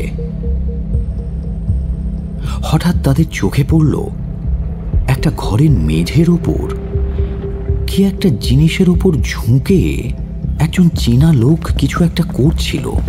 সহসা পেছনে পায়ের শব্দ শুনে লোকটা মুখ তুলে তাকাতেই সবিস্ময়ে দেখল 3-4টে পিস্তল একেবারে তার মাথার দিকে তাক করা। তাকে দেখা মাত্রই তরুণ চিনতে পারল চাংলি। তরুণের ইঙ্গিতে দুজন সিপাহী গিয়ে তার দুহাত চেপে ধরল। একজন মুহূর্তের মধ্যে তার হাতে হাত কড়া লাগিয়ে দিল। মিনিট কয়েকের মধ্যে চাংলি নিরাপদে বন্দী হল। কিন্তু তরুণের দেখা সেই হিংস্র মূর্তি আর নেই। তার দু চোখ বেয়ে জল গড়িয়ে পড়ছে। দুর্বলতাই পাপ, আর সেই পাপেই মৃত্যু। মুহূর্তের জন্য দুর্বলতায় বশীভূত হয়েছিলাম বলেই তোমরা আমায় আজ ধরতে পারলে। ও আমারই মেয়ে, আমি সহস্তে ওকে হত্যা করেছি, কিন্তু জানতাম না ওর জন্য আমার এতখানি স্নেহ ছিল। কিছুতেই ওকে ছেড়ে যেতে পারলাম না। গেছিলাম, কিন্তু আবার ওকে দেখার জন্য আসতে হলো। সেই সুযোগে তোমরা। সকলে সবিস্ময়ে দেখল একটি চীনা তরুণী রক্তাক্ত অবস্থায় লুটিয়ে পড়ে রয়েছে। তরুণ ক্ষিপ্রপদে মেয়েটার পাশে এসে হাঁটু গেড়ে বসল। তারপর তার নিষ্পন্দ শীতল দেহ কোলের ওপর তুলে পরীক্ষা করে হতাশ হয়ে পুনরায় তাকে মেঝের ওপর শুইয়ে দিল। মিস্টার ডেভেনহ্যাম অনুমানে সমস্ত ব্যাপারটা বুঝে নিয়েছিলেন। মাথার টুপি খুলে মাথা নিচু করে মৃতার জন্য শ্রদ্ধা জ্ঞাপন করলেন। তার দেখা দেখি অন্য সকলেও তাই করল। সাহেব, তোমাদের অসংখ্য ধন্যবাদ, কিন্তু ও বিশ্বাসঘাতকতা করেছিল, আর বিশ্বাসঘাতকতা করলে আমি কাউকে নিষ্কৃতি দিই না, নিজের মেয়েকেও না। এই বাঙালিটার জন্যই আজ আমার মেয়ে প্রাণ হারালো, আর আমি ধরা পড়লাম। একবার ছাড়া পেরে আমি ওকে বাইরে নিয়ে যাও। সাহেব, আমার মেয়ের শেষ সৎকার যেন হয়, তোমার কাছে এটুকু আশা কি করতে পারি না? নিশ্চয়ই পারো। আমি এখনই একজন চীনা পুরুত আনিয়ে সবের ব্যবস্থা করে দিচ্ছি। কিন্তু চাংলি, তোমার চেয়ে আমাদের সেই মুক্তোর মালাটাই বেশি প্রয়োজন। সেটা কোথায় রেখেছো আগে বলো। মুক্তোর মালা নেবে? নির্বোধ তোমরা, তোমাদের সাধ্য কি আমার কাছ থেকে তা আদায় করতে পারো? কোনো আশা নেই বন্ধু। সে মালা এখন অনেক দূরে চলে গেছে, অনেক দূরে। কালকের মধ্যে তাকে নিয়ে আরো আরো দূরে যাবে। বিদায় মা, মা, তোর সঙ্গে জন্মের মতো বিদায়। পারিস যদি উপর থেকে তোর এই নিষ্ঠুর বাবাকে ক্ষমা করিস মা, ক্ষমা করিস মা, ক্ষমা।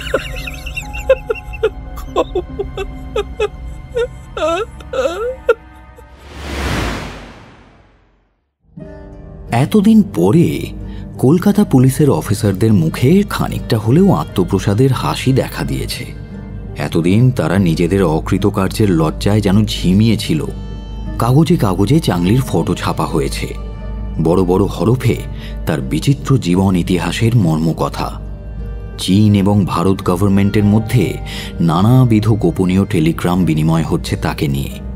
চীন কনসুলের চিহ্নিত মোটরখানা প্রায় দুদিন ধরে লালবাজার যাতায়াত করছে। একজন সামান্য খর্বাকৃতি শীর্ণকায় লোক, কিন্তু তাকে নিয়ে দুটো প্রকাণ্ড রাজশক্তির উত্তেজনার কোনো অন্ত নেই। চীনা গভর্নমেন্ট চাংলিকে চাইলেন। ভারত সরকার জানালেন চাংলি ভারতে যে অপরাধ করেছে তার বিচার আগে এখানে শেষ হোক, তারপর তাকে তার দেশীয় রাজশক্তির হাতে সমর্পণ করা হবে।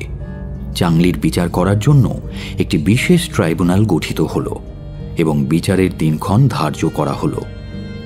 চাংলির কাছ থেকে মুক্তমালার সন্ধান বের করার জন্য একদিন তার উপর অনেক উপরোধ, অনুরোধ, নির্যাতন সমস্ত কিছু করা হলো, কিন্তু কোনো লাভ হলো না।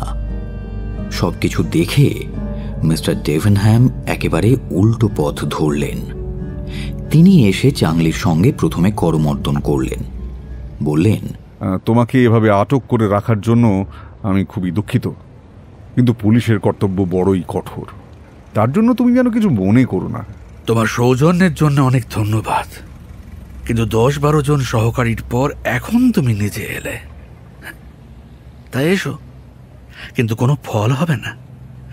মুক্তার মালা বা আমার অনুচরদের সংবাদ আমায় কেটে টুকরো টুকরো করে ফেললো, আমি বলবো না। না না না, সে সম্বন্ধে কোনো প্রশ্ন করতে চাই না। ক্ষমতা থাকে আমরা নিজেরাই মুক্তোর মালা খুঁজে বের করব। আমি অন্য কথা জানতে চাইছি। কি কথা? তুমি কেমন করে ওই মুক্তোর মালার সন্ধান পেলে? রানীর পিতার সঙ্গেই বা পরিচয় হলো কোথায়? আর বাগান বাড়িতে মণিলাল লোকটা নিহত হলোই বা কেমন করে? এই কথাগুলো জানতে চাই। আশা করি এই কথাগুলো বলতে তোমার কোনো আপত্তি হবে না। না, এই কথাগুলো বলতে আমার আপত্তি নেই।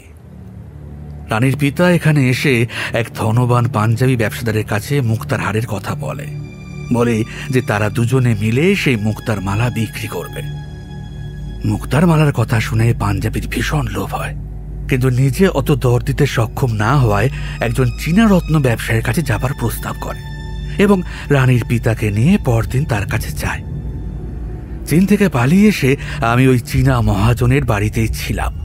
ওই মহাজনের সঙ্গে পাঞ্জাবি লোকটা রানীর পিতার যেসব কথা হয় পাশের ঘর থেকে আমি সব শুনি। তারপর ওই মুক্তার মালাটা নিজেই সংগ্রহ করার সংকল্প করি।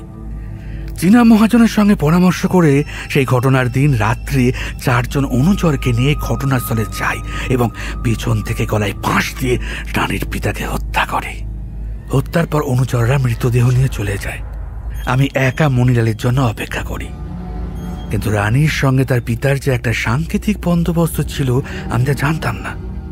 মণিলাল ঘটনাস্থলে উপস্থিত হয়ে পাঁচিল থেকে অন্ধকারে আমাকে দেখে সেই সাংকেতিক শব্দ করে। আমি তার কোনো উত্তর দিতে পারিনি। মণিলালের সন্দেহ হওয়ায় সে কাছে এসে বুঝতে পারে যে আমি রানীর পিতা নই। তখন সে আবার লাফ দিয়ে বাগানের পাঁচিল পেরিয়ে যাবার চেষ্টা করে। আমি তা বুঝতে পেরে তার পথ রোধ করে তাকে হত্যা করার চেষ্টা করি। মণিলাল ব্যাপারে বুঝতে পেরে পাঁচিল ডিঙানোর চেষ্টা না করে রাস্তা দিয়ে দৌড়তে আরম্ভ করে, আর আমিও তাকে অনুসরণ করি। কিছু দূর ছুটে মণিলাল ওই বাগান বাড়ির কাছে উপস্থিত হয়। আমি তার 20-30 হাত পেছনে ছিলাম। এমন সময় আরেক ঘটনা ঘটল। ওই বাগান বাড়ির কর্মচারী বাড়ি ফিরছিল। সহসা তাদের বাড়ির প্রাচীরের ধারে একজন লোককে অমন ব্যস্তভাবে আসতে দেখে তার ভীষণ সন্দেহ হয়। সে ছুটে গিয়ে কোনো কথা না বলে একেবারে মণিলালকে জড়িয়ে ধরে। আমায় দেখতে পায়নি। মণিলাল এক বিপদ থেকে পালাতে গিয়ে আরেক বিপদে পড়ে বিব্রত হয়ে ওঠে। সে লোকটার হাত থেকে নিজেকে মুক্ত করার জন্য প্রাণপণের চেষ্টা করতে লাগলো। আমি তাদেরই অনতি দূরে অন্ধকারে গা ঢাকা দিয়ে ব্যাপারটা মনোযোগ দিয়ে দেখছিলাম। ধস্তাধস্তি করতে করতে একসময় মণিলালের হাত থেকে মুক্তার মালাটা মাটিতে পড়ে যায়। তার দেখা মাত্র কর্মচারীরা ক্ষিপ্ত হস্তে মালাটা কুড়িয়ে নেয় এবং মণিলালকে ছেড়ে দিয়ে নিজেই সরে পড়ার উদ্যোগ করে। তা বুঝতে পারা মাত্র মণিলাল তাকে চাপটে ধরে এবং দুজনে আবার কিছুক্ষণ ধস্তাধস্তি করতে থাকে। সেই সময় আরেক লোক সেই পথে এসে পড়ে। তাকে দেখেই কর্মচারীটা ভয়ে এক ঝটকায় নিজেকে মুক্ত করে লাফিয়ে বাগানের ভেতরে এসে পড়ে এবং মণিলালও তাকে অনুসরণ করে। পরক্ষণেই আমিও বাগানে প্রবেশ করি। দেখলাম উভয়ই নিচের একটা ঘরে ঢুকলো। আমি সন্তর্পণে এগিয়ে ঘরের পেছনের জানলার নিচে দাঁড়াই এবং একটা ফাঁক দিয়ে তাদের উপর লক্ষ্য রাখি।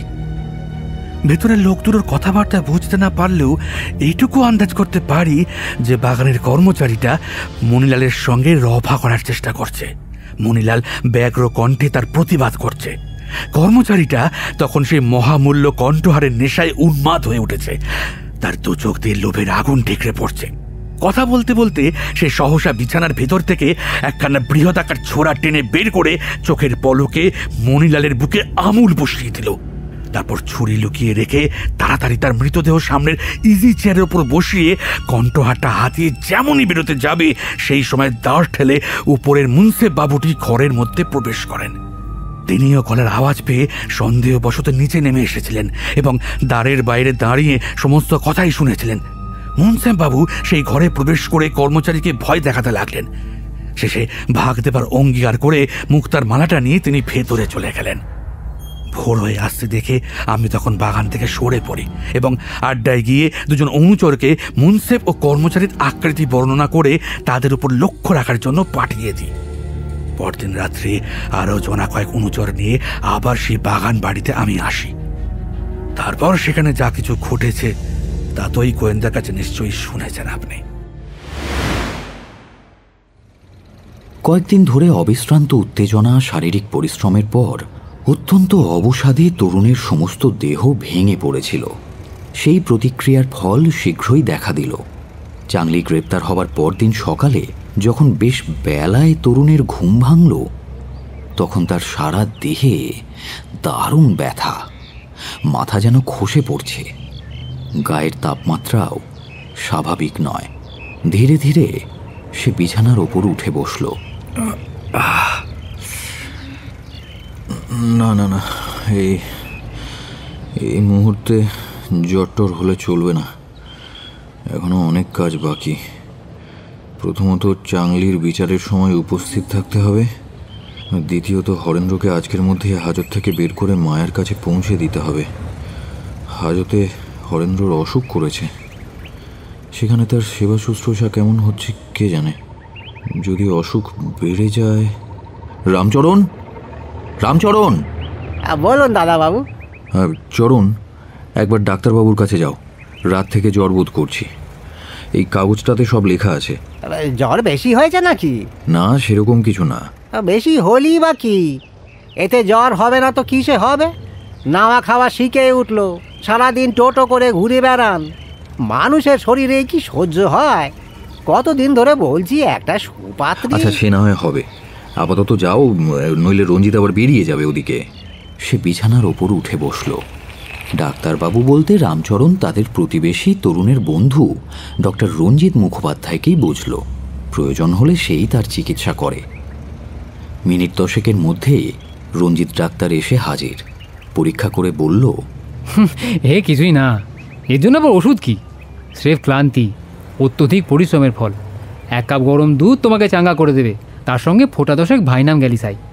অবশ্য যদি তোমার কোনো আপত্তি না থাকে। আর এই দুটো পিল, এখন একটা আর একটা সন্ধ্যার সময়, আর দুপুরে 1 গ্লাস হট লেমনেড। ব্যাস, কাল সকালবেলা তুমি যেমন ছিলে তেমন।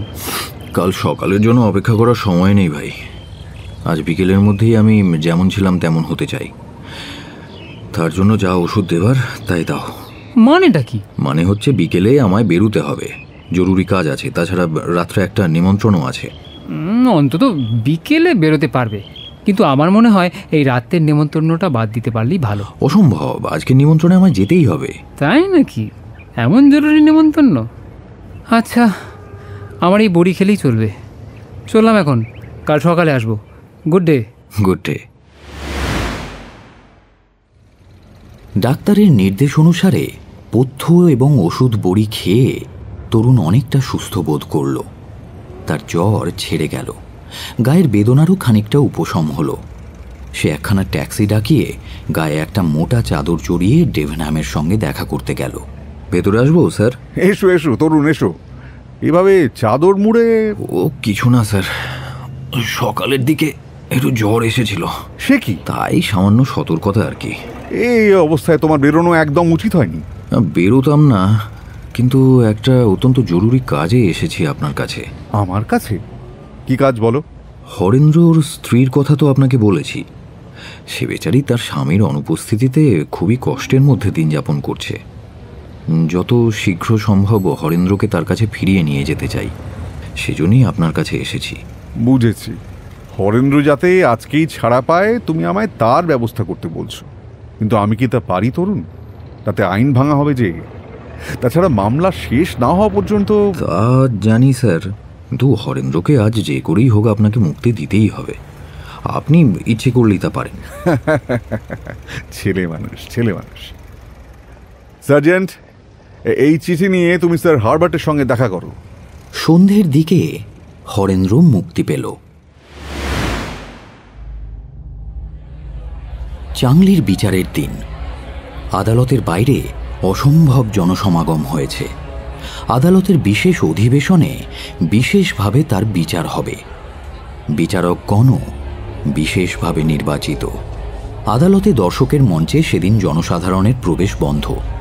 শুধু নিমন্ত্রিত ব্যক্তি কার্ড দেখিয়ে প্রবেশাধিকার পেয়েছেন, কিন্তু সেই নিমন্ত্রিত ব্যক্তিগণের সংখ্যাই সেদিন এত বেশি যে গ্যালারিতে তিল ধারণের স্থান ছিল না। তরুণ আর মিস্টার ডেভেনহ্যাম 10টা বাজার পরেই আদালতে উপস্থিত হল। সাহেবের মুখ অতিশয় গম্ভীর, তরুণও খুব বিচলিত। যতক্ষণ মোকদ্দমা না শেষ হচ্ছে ততক্ষণ আমার শান্তি নেই। এ পর্যন্ত দলের কাউকে ধরতে পারলাম না, চাংলির উদ্ধার করার জন্য তারা যে গোপনে চেষ্টা করছে তা নিশ্চিত। তরুণ মিস্টার ডেভেনহ্যামের পাশে বসে চারিদিক একবার দেখে নিল। তারপর তার সতর্ক দৃষ্টি গ্যালারির ওপর পড়তেই সে চমকে উঠল। স্যার, গ্যালারিতে একটা চীনা মহিলা রয়েছে দেখছি, কিন্তু এখানে তো কোনো চীনা লোককে ঢুকতে দেওয়ার কথা নয়। হ্যাঁ, তেমনই তো আদেশ ছিল, কিন্তু ওই দেখুন, ওই কোণার দিকে দেখুন স্যার। সত্যি তো, ওই গ্যালারির কোণে বসে একটা চীনা মহিলাই তো সংবাদপত্র পড়ছে। রঙিন রেশমের পোশাক, মাথায় ইংরেজ মহিলার টুপি, মুখে ভেল, এসবের জন্য বোধহয় চীনা বলে বুঝতে পারেনি। মিস্টার ডেভেনহ্যাম উঠে ভেতরে গিয়ে যে কর্মচারী কার্ড আর টিকিট বিতরণ করছিল তার সাথে দেখা করলেন। কোনো চীনা মহিলা গ্যালারিতে ঢুকেছে জানো? আগে হুজুর পাহারা দিচ্ছি আর এটুকু জানবো না।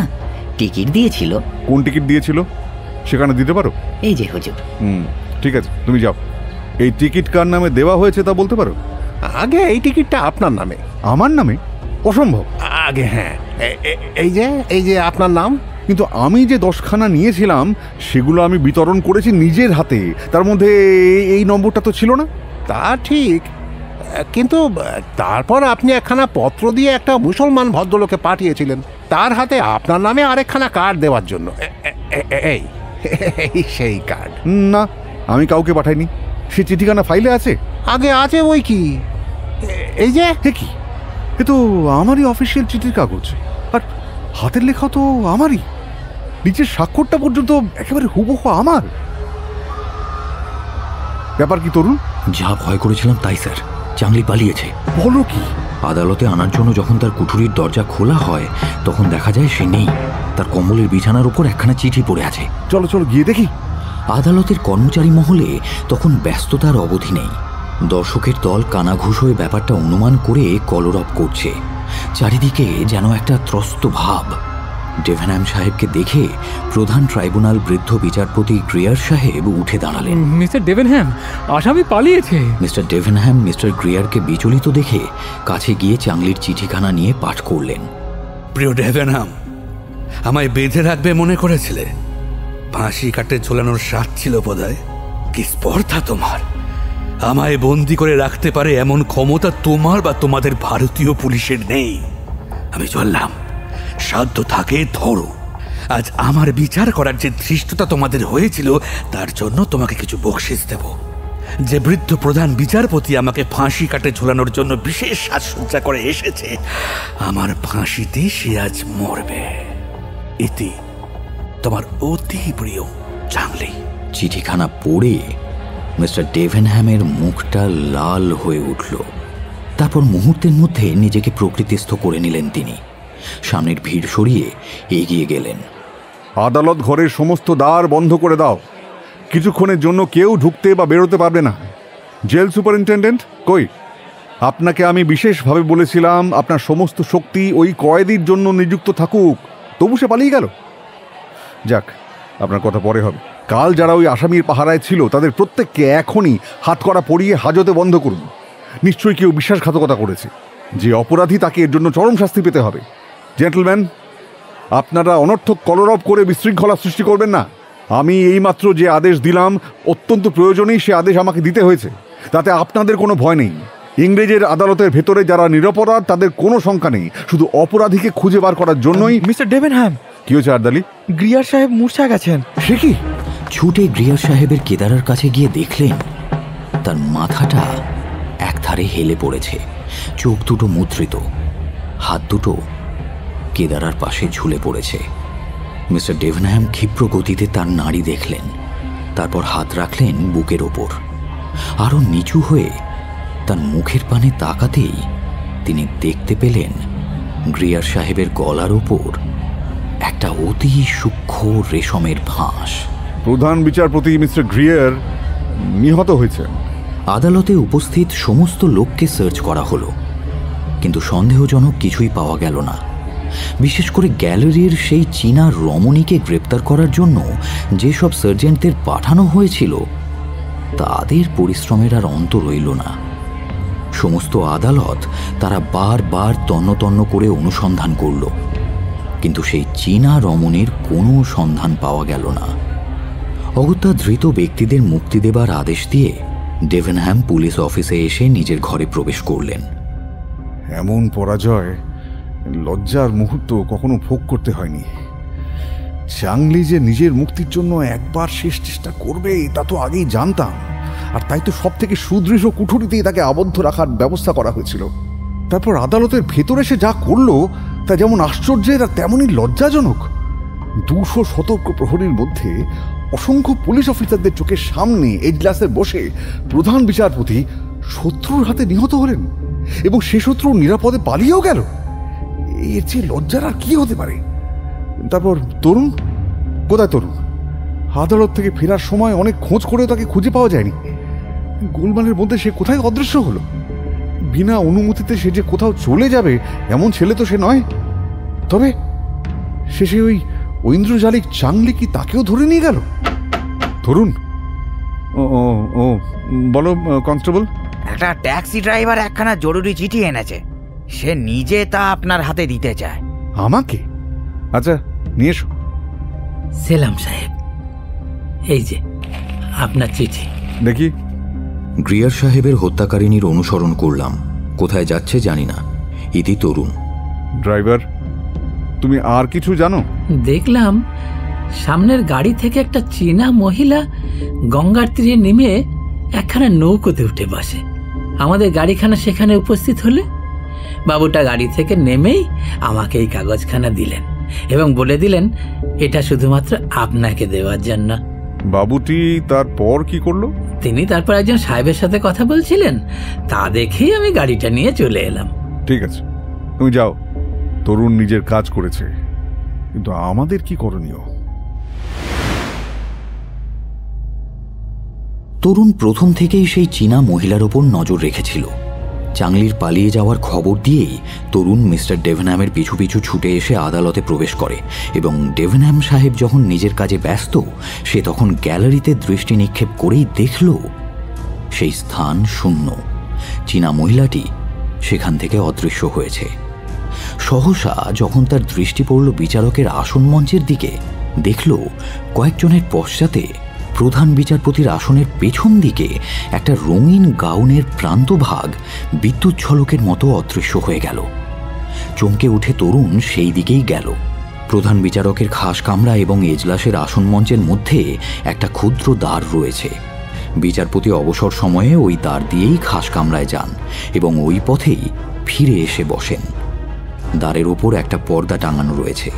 ভিড়ের ভেতর দিয়ে রঙিন গাউনের অংশ দেখে তরুণ প্রাণপণে সেই দিকেই ছুটে গেল, কিন্তু গিয়ে দেখল মঞ্চে কেউ নেই।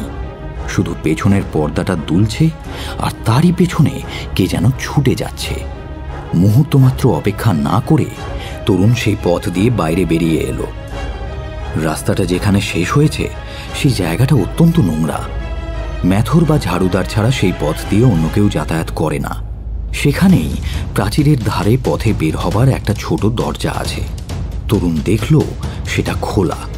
খোলা দরজা দিয়ে তরুণ যখন রাস্তায় উপস্থিত হলো তখন মহিলাটি একটা মোটর গাড়িতে উঠে বসেছে। গাড়িখানা দেখতে দেখতে তরুণ তীর বেগে ছুটতে আরম্ভ করলো। ট্যাক্সি! ওই সামনের গাড়িতে একজন খুনি আসামি পালাচ্ছে, ওকে ধরতে হবে। জলদি চালাও, অনেক পুরস্কার পাবে।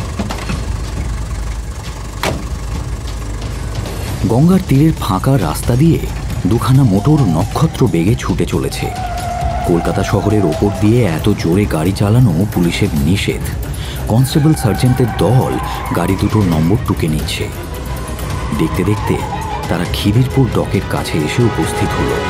সামনের গাড়িখানা 50-60 হাত আগে ছিল। সহসা সেটা থামল এবং রমণী দ্রুত পদে গাড়ি থেকে নেমে জাহাজ ঘাটের দিকে ছুটে চলল। তরুণের গাড়ি সেখানে পৌঁছতেই সে ছুটে গিয়ে লক্ষ্য করল রমণী ঘাটে নেমে একখানা সাদা পানসির ওপর উঠে বসল, আর পানসিখানা নিমেষে ঘাট ছেড়ে দক্ষিণ দিকে এগিয়ে গেল। তরুণ ফিরে এসে নিজের নোট বই হাতে পাতা ছিঁড়ে তাতে এক ছত্র লিখে ট্যাক্সি ড্রাইভারের হাতে দিয়ে বলল, শোনো, এই চিঠিখানা সোজা পুলিশের অফিসে নিয়ে যাবে এবং নিজে পুলিশ কর্তা ডেভেনহ্যাম সাহেবের হাতে দেবে।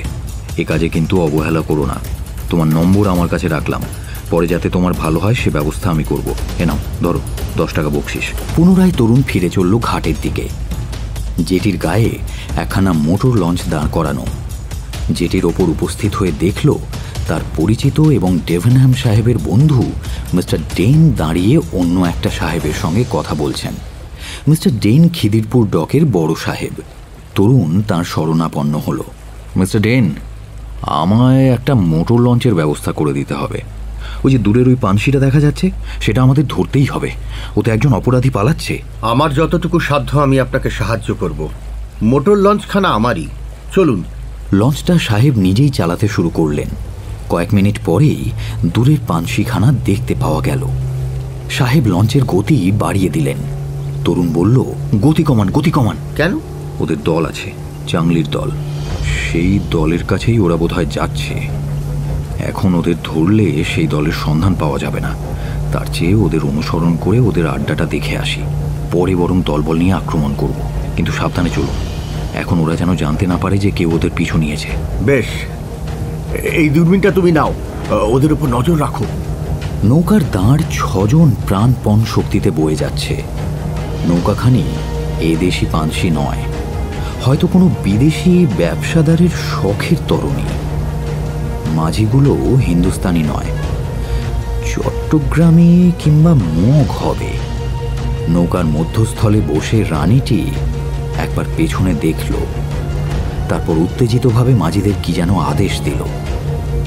এই সময় দূর থেকে তোপের শব্দ এলো, অর্থাৎ শহরের সমস্ত ঘাট বন্ধ হয়ে গেল।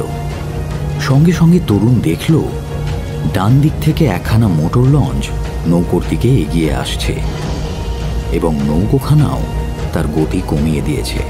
ক্রমে নৌকোটা লঞ্চের গায়ে লাগলো এবং রমণীটি ক্ষিপ্র পদে লঞ্চের ওপর উঠলে লঞ্চ মুখ ঘুরিয়ে নক্ষত্র বেগে সমুদ্রের দিকে ছুটল।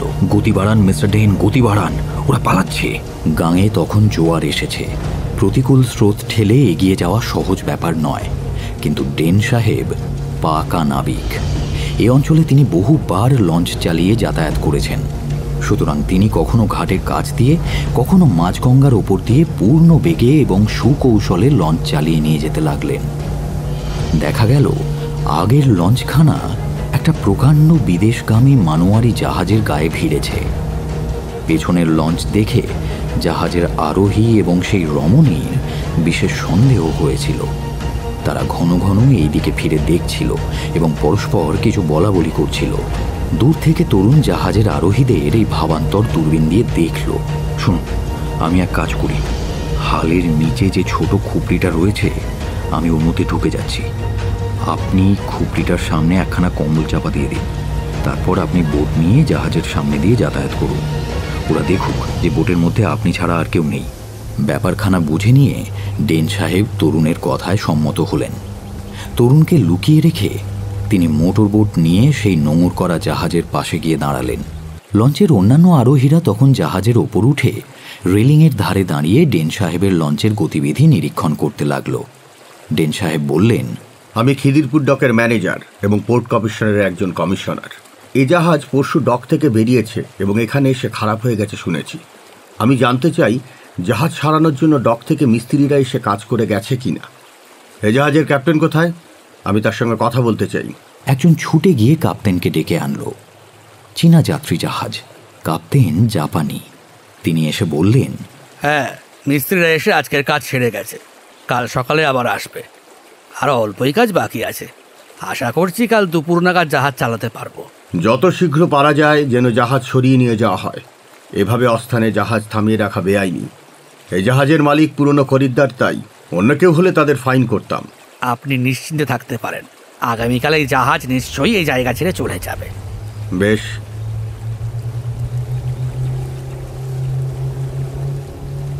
লঞ্চ থামান, লঞ্চ থামান, অনেক দরকারি খবর জানা গেছে। ভাগ্যিস আপনাকে সঙ্গে পেয়েছিলাম। ওহ, অসংখ্য ধন্যবাদ। আগে তোমার কাজ উদ্ধার হোক, তারপর। এখন কি করবে? আমি এখন এখানে নেমে যাব। তীর দিয়ে এগিয়ে গিয়ে অন্ধকারে সাঁতরে ওই জাহাজের ওপরে উঠব। একলা? খেপেছ নাকি? আগে না, আমি প্রকৃতিস্থই আছি, এছাড়া আর কোনো উপায় নেই। আজ রাত্রে জাহাজে উঠে আমায় ওদের ওপর নজর রাখতেই হবে। কিন্তু মুশকিল হচ্ছে, জাহাজটা ওরা যদি এখনই ছেড়ে দেয় তাহলেই সর্বনাশ। সে বিষয়ে তুমি নিশ্চিন্ত থাকতে পারো। আমি ওই জাহাজখানার ইতিবৃত্ত জানি। ওর মালিক আমাদের অনেক দিনের মাসুল পাওনা রেখেছে, তাই ওটা সারিয়ে দিতে আমরাও দেরি করছি। ইচ্ছে করলে কাল মিস্ত্রিদের বলে 5 দিন ওর যাওয়া বন্ধ রাখতে পারি। সেসবের দরকার নেই, আজ রাতে চলতে না পারলেই হলো। বেশ, তবে তাই হোক। আমি এখানেই নামি। আপনি এক কাজ করুন, সোজা গিয়ে মিস্টার ডেভেনহ্যামকে খবর দিন। তিনি সদল বলে এসে উপস্থিত হলে যা করণীয় তাই করা যাবে। ইতিমধ্যে আমি জাহাজে উঠে ওদের ওপর লক্ষ্য রাখি। এ নাও, এই রবারের টুপির মধ্যে তোমার আর আমার পিস্তল দুটো ভরে দড়ি দিয়ে টুপির মুখ বন্ধ করে সঙ্গে রাখো। আমি যত তাড়াতাড়ি সম্ভব মিস্টার ডেভেনহ্যামকে সঙ্গে নিয়ে ফিরে আসছি।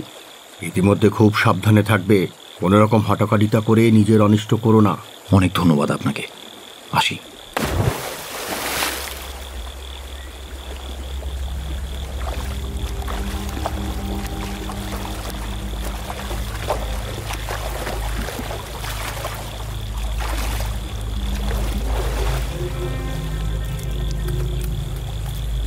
গভীর অন্ধকার রাত্রি। প্রকাণ্ড জাহাজখানা নেশায় অচৈতন্য দানবের মতো যেন নির্জীব হয়ে পড়ে আছে। তার নিচের তলার কক্ষগুলো থেকে নানা প্রকারের শব্দ হচ্ছে।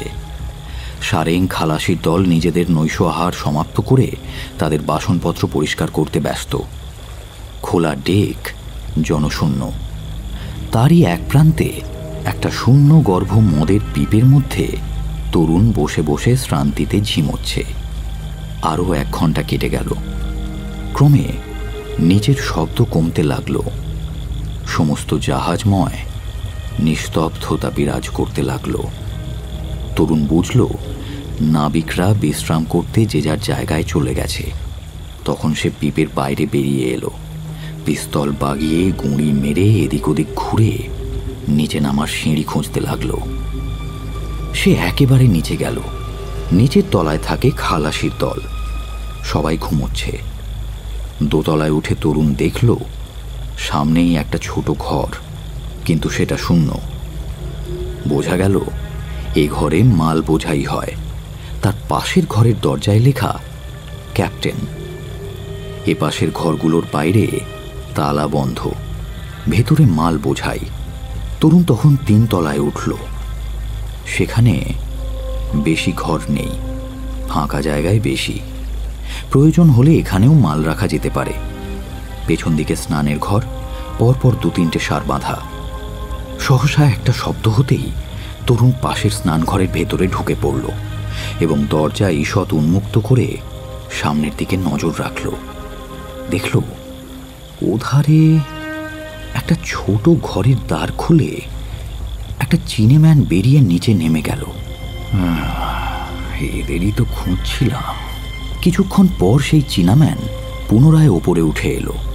তরুণ দেখল প্রকাণ্ড একটা গালায় করে খাদ্যদ্রব্য নিয়ে লোকটা একটা ছোট ঘরে প্রবেশ করল। তরুণ তার গুপ্ত স্থান থেকে বেরিয়ে অতি সন্তর্পণে রেলিংয়ের ধারে ঘেঁষে সেই কক্ষের দিকে এগিয়ে গেল। দ্বারের বাইরে দাঁড়িয়ে কান পেতে সে শোনার চেষ্টা করল ভেতরে কোনো কথাবার্তা হচ্ছে কিনা। না, ঘর তো একেবারে নিস্তব্ধ। তরুণ সাহস করে ধীরে ধীরে দরজাটা ঠেলে ঘরের ভেতরে উঁকি মেরে দেখল ঘর শূন্য, জনপ্রাণী মাত্র নেই। সে তখন সেই ঘরে ঢুকে পড়ল। দেখল সেই ঘরের মধ্যে দিয়ে অন্য আর একটা কক্ষে যাওয়া যায় এবং তার দ্বার সামনেই। দরজাটা বন্ধ করা নেই, অল্প ফাঁক হয়ে আছে, আর ভেতরে চীনাম্যানদের দুর্বোধ্য কলরব ঘরটাকে মুখর করে তুলেছে। 2টো ঘরের মধ্যে কাঠের পার্টিশন। তরুণ যেখানে দাঁড়িয়েছিল সেখানকার পার্টিশনের মধ্য দিয়ে অপর ঘরে নজর রাখার মতো ফাঁক রয়েছে। সেই ফাঁকের মধ্যে চোখ রেখে সে রুদ্ধশ্বাসে ভেতরের লোকগুলোকে দেখতে লাগল। ধীরে ধীরে সবাই ঘুমিয়ে পড়ল। চাংলি বসে আছে সবার পেছনে একটা উঁচু গদির ওপর, আর তার সামনে একটা খোলা কৌটোর মধ্যে সেই মুক্তোর মালা। চাংলির মুখে নিশ্চিন্ততার বিজয় উল্লাস। চাংলি কণ্ঠহারটা নেড়েচেড়ে দেখে, আবার সেটাকে কৌটোয় বন্ধ করে সবার অলক্ষ্যে ঘরের দেওয়ালের একটা ক্ষুদ্র গর্তে রেখে তার দ্বার বন্ধ করে দিল। সেখান থেকে সরে গিয়ে চাংলি তার নিজের বিছানায় শুয়ে কিছুক্ষণের মধ্যেই ঘুমিয়ে পড়ল। না না না, ভেতরে 10-15 জন চীনা শুয়ে আছে, তাদের মধ্যে একজনকেও জেগে উঠলেই বিপদ। তাহলে মুক্তোর মালা তো দূরের কথা, নিজের প্রাণ নিয়ে ফিরে যাওয়াই অসম্ভব। আমার এখন অপেক্ষা করাই উচিত। কাল সকালেই হয়তো জাহাজ ছাড়বে, তখন এদের সঙ্গে এমন লুকিয়ে লুকিয়ে অনাহারে অনিদ্রায় কতদিন লড়ব। মিস্টার ডেন যদি মিস্টার ডেভেনহ্যামকে খবর দিয়ে থাকেন আর তারা যদি সময় মতো এসে পড়েন, তবেই একমাত্র মুক্তি। কিন্তু রাত্রিও তো আর বেশি বাকি নেই। তরুণ ধীরে ধীরে ঘর ছেড়ে ডেকের ওপরে এসে দাঁড়ালো। শ্রান্ত পদে ওপরে উঠতেই সহসা তার কাঁধের ওপর একটা ধাক্কা খেল তরুণ। সে টলে পড়ল। পরক্ষণেই উঠে দাঁড়িয়ে পিস্তল তাক করল। মিস্টার ডেভেনহ্যাম, খবর কি বলো? সে সব কথা সাহেবের কাছে সবিস্তারে বর্ণনা করল। সাহসী ছেলে, তোমায় নিয়ে আমার গর্ব করতে ইচ্ছে করছে। চিঠি পেয়েছিলেন? নিশ্চয়ই, খুব বুদ্ধি খাটিয়েছিলে। ঘাটে এসে নিরাশ হয়ে চলে যাওয়ার কিছুক্ষণ পরেই মিস্টার ডেন গিয়ে হাজির। একা এসেছেন? মিস্টার ডেন আসেননি? নিশ্চয়ই এসেছে। শুধু কি সে, সঙ্গে 1 ডজন সার্জেন্ট আর তাদের উপযুক্ত অ্যামুনিশন। চলো তাদের ওপরে আনি। দুজনে নোঙরের কাছে গিয়ে দাঁড়ালেন। ডেভেনহ্যাম সাহেবের ইঙ্গিত পেতেই নিচের মোটর লঞ্চ থেকে একে একে সার্জেন্টদের দল নোঙর বেয়ে ওপরে উঠতে লাগলো। সব শেষে এলেন ডেন সাহেব নিজে। তরুণের পেছন পেছন ধীরে ধীরে সকলে নিদ্রিত চীনাদের ঘরের সামনে গিয়ে দাঁড়ালো। মিস্টার ডেভেনহ্যাম তখন তরুণকে ইঙ্গিত করতেই সে এসে সবার পেছনে দাঁড়ালো। লাঠির ধাক্কায় দরজা খুলতেই নিদ্রিত চীনাগুলি হতচকিত হয়ে উঠে বসল। সকলে আত্মসমর্পণ করো, নইলে তোমাদের মরণ নিশ্চিত। চাংলি সবার আগে উঠে দাঁড়ালো। তখন চীনারা সভয়ে বিস্ময়ে দেখল অসংখ্য বন্দুকের নল ঘরের উন্মুক্ত দ্বার দিয়ে তাদের প্রতি উদ্যত। ভয়ে বিস্ময়ে চীনাগুলো বিহ্বল হয়ে ফ্যালফ্যাল করে চাংলির আদেশের অপেক্ষায় রইল। ঘরের মধ্যে সম্পূর্ণ নিস্তব্ধতা, কারো মুখে কোনো কথা নেই। সকলেই নিশ্চল হয়ে বসে আছে। শুধু পেছন দিকে সবার আড়ালে চাংলি ধীরে ধীরে একপাশে সরে যাচ্ছে। তরুণ সবার পেছনে দাঁড়িয়ে লক্ষ্য রেখেছিল। মুক্ত যে গর্তের ভেতর ছিল সেই গর্তে সে দেখল ধীরে ধীরে একখানা হাত সেই গর্তের দ্বার খোলবার চেষ্টা করছে।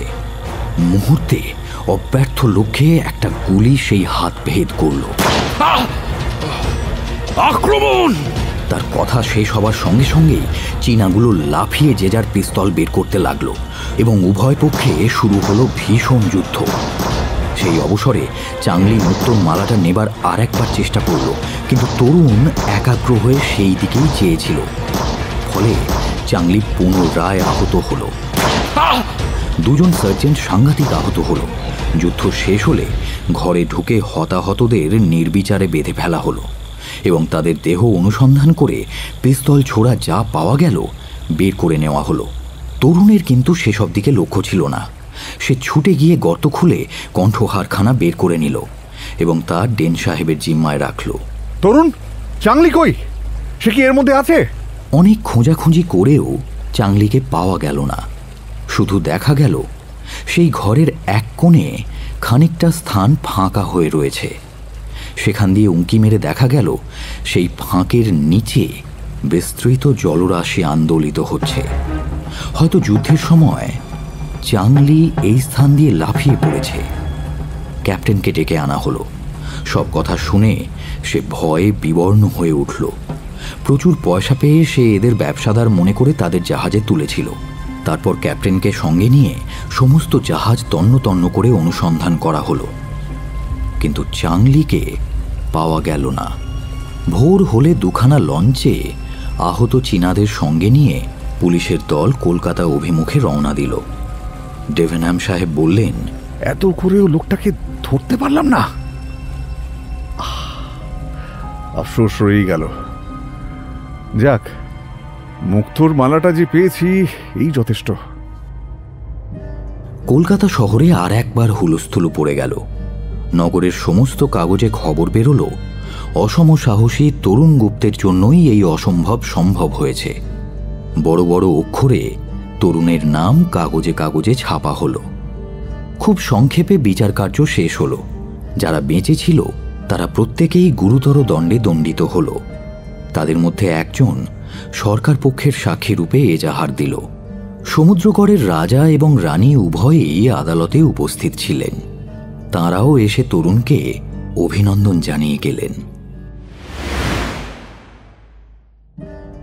এতক্ষণ আপনি শুনছিলেন মনোরঞ্জন চক্রবর্তীর কাহিনী রেশমি ফাঁস, only on radio Milan audio story.